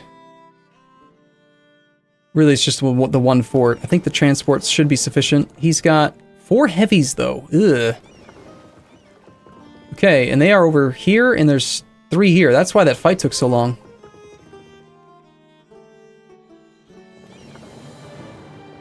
Alright, in that case, let's focus everyone over here, and we're going to try to murder his army. Sorry, murder his navy. These 3 heavies that are damaged and weakened from that previous fight. I want to take my most damaged ships and pull them out. I want to take the transports out. We have a combat width of like 27 right now. So... these other ships will go get some repairs. I'm going to go over the stream time by a little bit, aren't I? My wife might get mad. Hope she doesn't. And instead of being able to go murderify his army right now, I have to wait. Bleh. Years of Separatism minus 10 or save points for core. I think we take the Years of Separatism minus 10 now. Just kind of means that we won't have any issues really anywhere. Except for Jesselton, apparently. Which is upset because of autonomy was decreased and I picked up war exhaustion. Okay, in just a moment, this army is going to get... that navy is going to get knocked out. Wall breach, even though we had no blockade. Very lucky. And actually a natural 14 as well. Alright, kill those damn heavies. Murder them. He's got a leader, I don't. The heavies are probably pretty damn well repaired. They're heavies after all. Where are they in that list? I'm on the right. He's on the left. Yeah, the 3 heavies are at full strength. They have like no morale. We're not gonna... Okay, I was gonna say, did I actually just... I killed 6 light ships. He's heading to the Java coast. Let's see if maybe we can catch out this other navy again.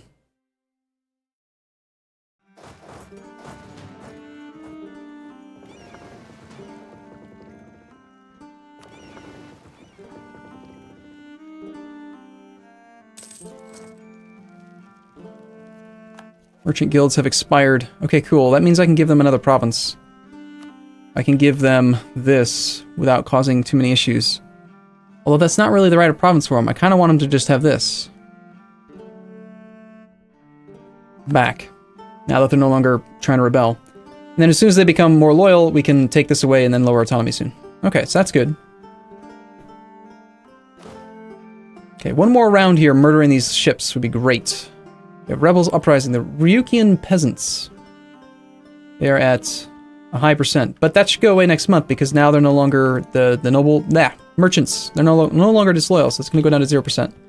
So that rebellion is not actually going to happen. Please don't murder my leader while we're at war. I know I shouldn't be using him for sieges, but he's got 2 siege pips. I mean, you have to use them, right? I should be doing something with these diplomats. We could spy. It's just such a pain to do that. Well, I guess we get started on this whole thing. Eventually, I'm going to have the colonial range. I'm going to want to have spy network strength on these guys. We'll keep one guy back.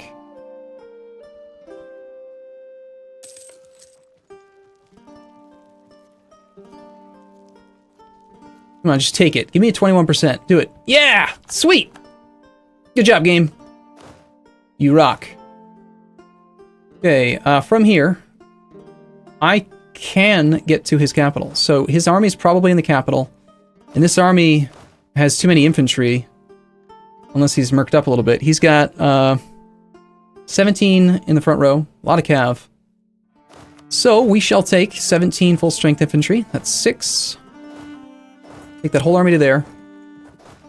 Need 17 full strength infantry. That's 11 from here. So this entire army is going to go march and do stuff, and then these little derps back here get to just hang out and hopefully recover until they're strong enough to start sieges. But yeah, basically the entire army is going to go march and smash face is the plan. Please, just kill the heavies. Make them dead. Yes! Murdered the heavies. Okay, now go get repairs. Please tell me you have a shipyard. No shipyard. Shipyard? Shipyard over there. Get repaired in the shipyard. There's his army. Don't let him escape! Murder! 29th? Damn. Get him over there. In theory, he could hide and go over here. Don't let him. Oh, he's gonna try to cross the strait. That's curious. I am blocked from getting to the strait, but if he goes over there, I can just park my navy here and just let him sit there. And I don't have to fight his army, I can go down to 0 maintenance. That seems fine too. We'll see if I actually catch him. I would rather just murder him, honestly. I think that'd be easier. Damn! He got away. Okay, fine. We murder his entire navy, and I guess we just wait until our ships are in place, and then we go spread around and just murder everything. No. Get his navy.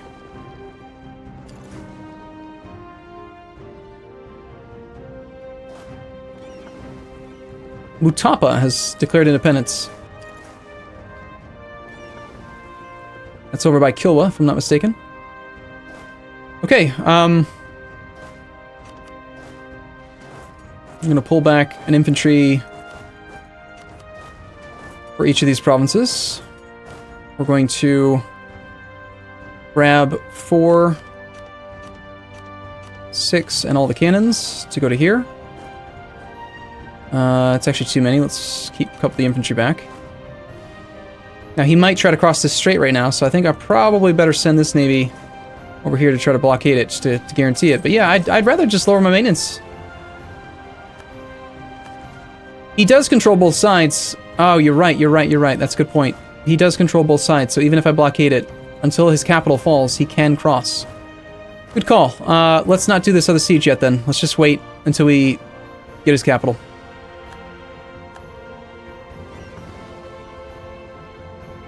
Hopefully these guys are retreating to something I can murder. Yeah, they're all heading to the coast of Java. I want to murder all of the ships. Let's, we're suffering a lot of attrition right now. It is pretty painful being down in here. I mean, we're suffering like 3% in every province because that's just what you pay for here. Ooh, we got a ship at 1%. Ouch. In fact, it's going to be a little while till that falls, so let's get a full repair in if we can. Ming has rivaled me. Yay. Great.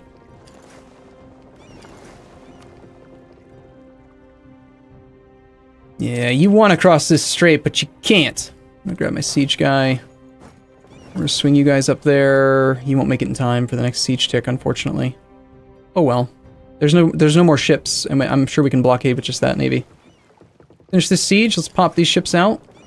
Any damaged ships can go hide so that they hopefully don't get sunk.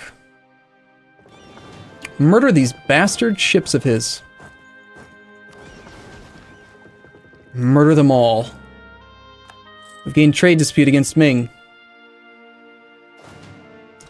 It's okay. I've actually been rivaled by Ming once before in this campaign, and it's not necessarily gonna stick. It might, but it might not. I don't know for sure.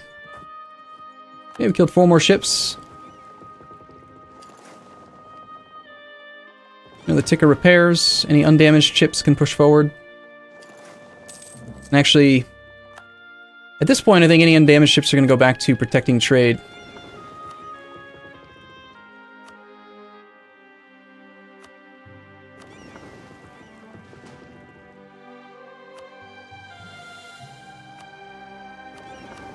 Because he's at 63, medium enthusiasm. If I take his capital, he's going to want out of the war. So that's the goal right now, is just finish the siege of the capital. And I probably don't even have to, that's kind of annoying.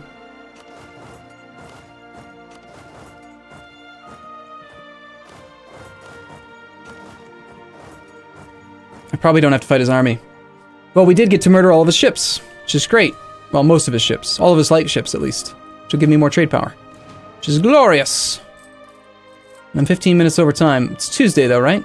Pretty sure it's Tuesday. So that's okay-ish. Give me all the things. Wait a second. I wanted to do a 100% peace deal, didn't I? I have to murder his army.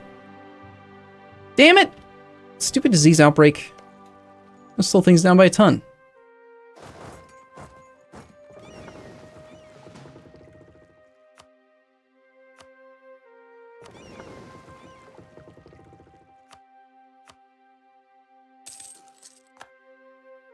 Would you please finish this siege? Hey, look, Kutai's actually coming down here. No. Stay here. What are you doing? Stay there. Siege it. You spent all this effort to get here. Now do it.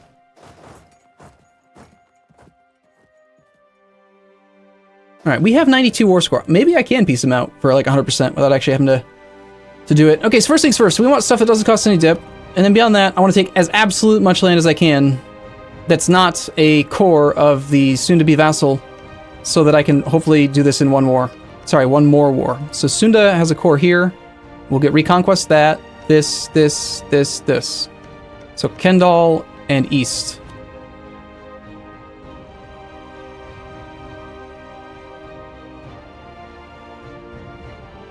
And ideally, I want to gut his forts too.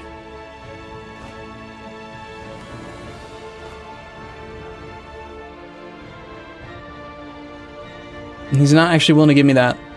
Close, but not quite. It's a little bit of aggressive expansion, apparently.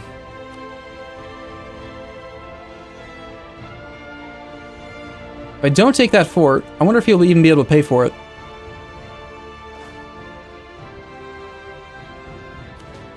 Now, let's just go smash his face.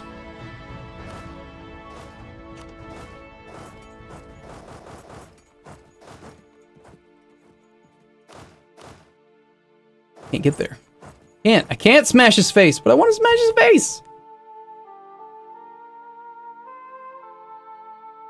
You and your damn fort. Don't take his capital? The problem is that the capital is a province I have a claim on, and I'd rather not waste the Diplo points. I do need to be frugal with monarch points in this campaign. Instead of taking that, I still don't think he's going to give me 100% peace deal. It's going to be the same whether I take his capital or not, and I do need to take the cap. Okay, so we're going to have to either siege down this other province or just wait him out. I mean, he doesn't control both sides of the strait right now, so if I were to grab my transports, which apparently are protecting trade, where'd they go? Ah, they were blockading that. Okay, let's send them down here, and now he doesn't control both sides of the strait, so he couldn't cross it, so I can just go down to 0% maintenance. And we'll just wait him out, and not fight him. And we'll loot all of his stuff.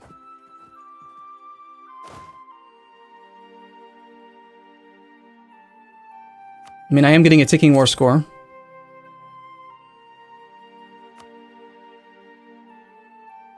Length of war. It's just the damn military strength that's causing the problem.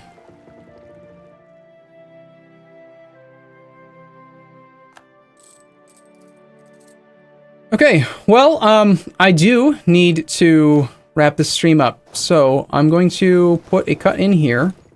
Cut slash I can't play the game anymore, I'm sorry, I've got to go. But, yeah. I think I'm going to probably play a little bit more tonight. We'll see. So, anyway, thanks for coming to the stream, guys. Hope you guys enjoy it. Yeah, no, I'm not trying to siege this. I don't want to pay the attrition for it. I'm just blocking him from training any troops. I guess we are going to murder the rest of his stuff. Barito gets refused to trade. Yes, it does. Could you please just surrender? I would love to get him to surrender. There, -5 reasons now that battle's over.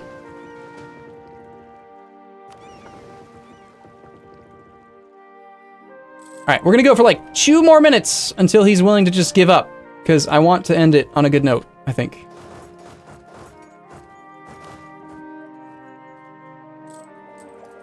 And which provinces am I not taking? I'm not taking these, so let's go loot those instead of the ones that I'm gonna take.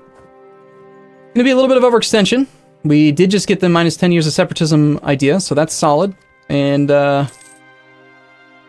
it's gonna be sort of annoying to need to core this stuff, but I'm not gonna let someone steal my damn institutions. They're my institutions, you bastard. If he becomes friendly with anybody and he starts to spread it elsewhere, I will not be happy. There we go. There's 100%. It cost me 108 dip, that's fine. It allows me to get the war done in 2 pieces because we're gonna use Reconquest. I probably don't even have to take this much, because if you think about it, these provinces we're going to get Reconquest, and Reconquest I think is like 50% cost. So here, let's just add these up real quick. We've got 14.7 plus 19.35 plus, you know what? There's no point. The math's going to change when he loses land. I'm just going to play it safe. We're going to conquer extra land to guarantee that we can end the next war in one piece. But before we do, just in case, I'm going to take a safe. I don't care if he doesn't border anyone. It's the principle of the matter. It's my damn institution. Can't have it. 1510.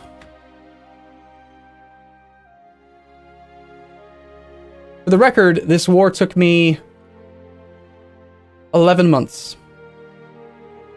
Nope, that's not true. It was 1508 it was December of 08, and it is now January of 10. So that would be 4, 5 plus 12, 17 months. 17-month war to completely 100% the guy. It's pretty quick, pretty good. Okay. Next thing we need to do is, how am I able to spy on someone that I can't see? Well, that's curious. Or is that his flag? Weird. Anyway, we're going to release what's-his-face. I currently have 2 out of 4 relations because we integrated a guy. So we're going to go release Sunda in Kawali.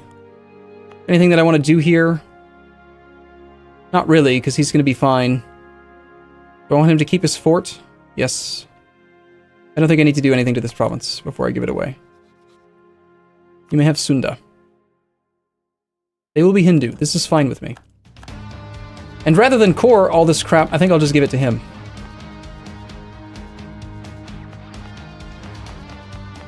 Because I'm doing an administrative idea group. It was less aggressive expansion than, like, I can handle the coring, so he can handle the coring. I'll have to probably protect his land for him, but yeah, I think I'm going to give everything to him. We'll see. Alright, we'll do that in the next time I stream or whatever. Thanks for watching, everyone. I gotta go. I'll see you guys later. Hope you guys enjoyed the stream. I'll see you in a bit.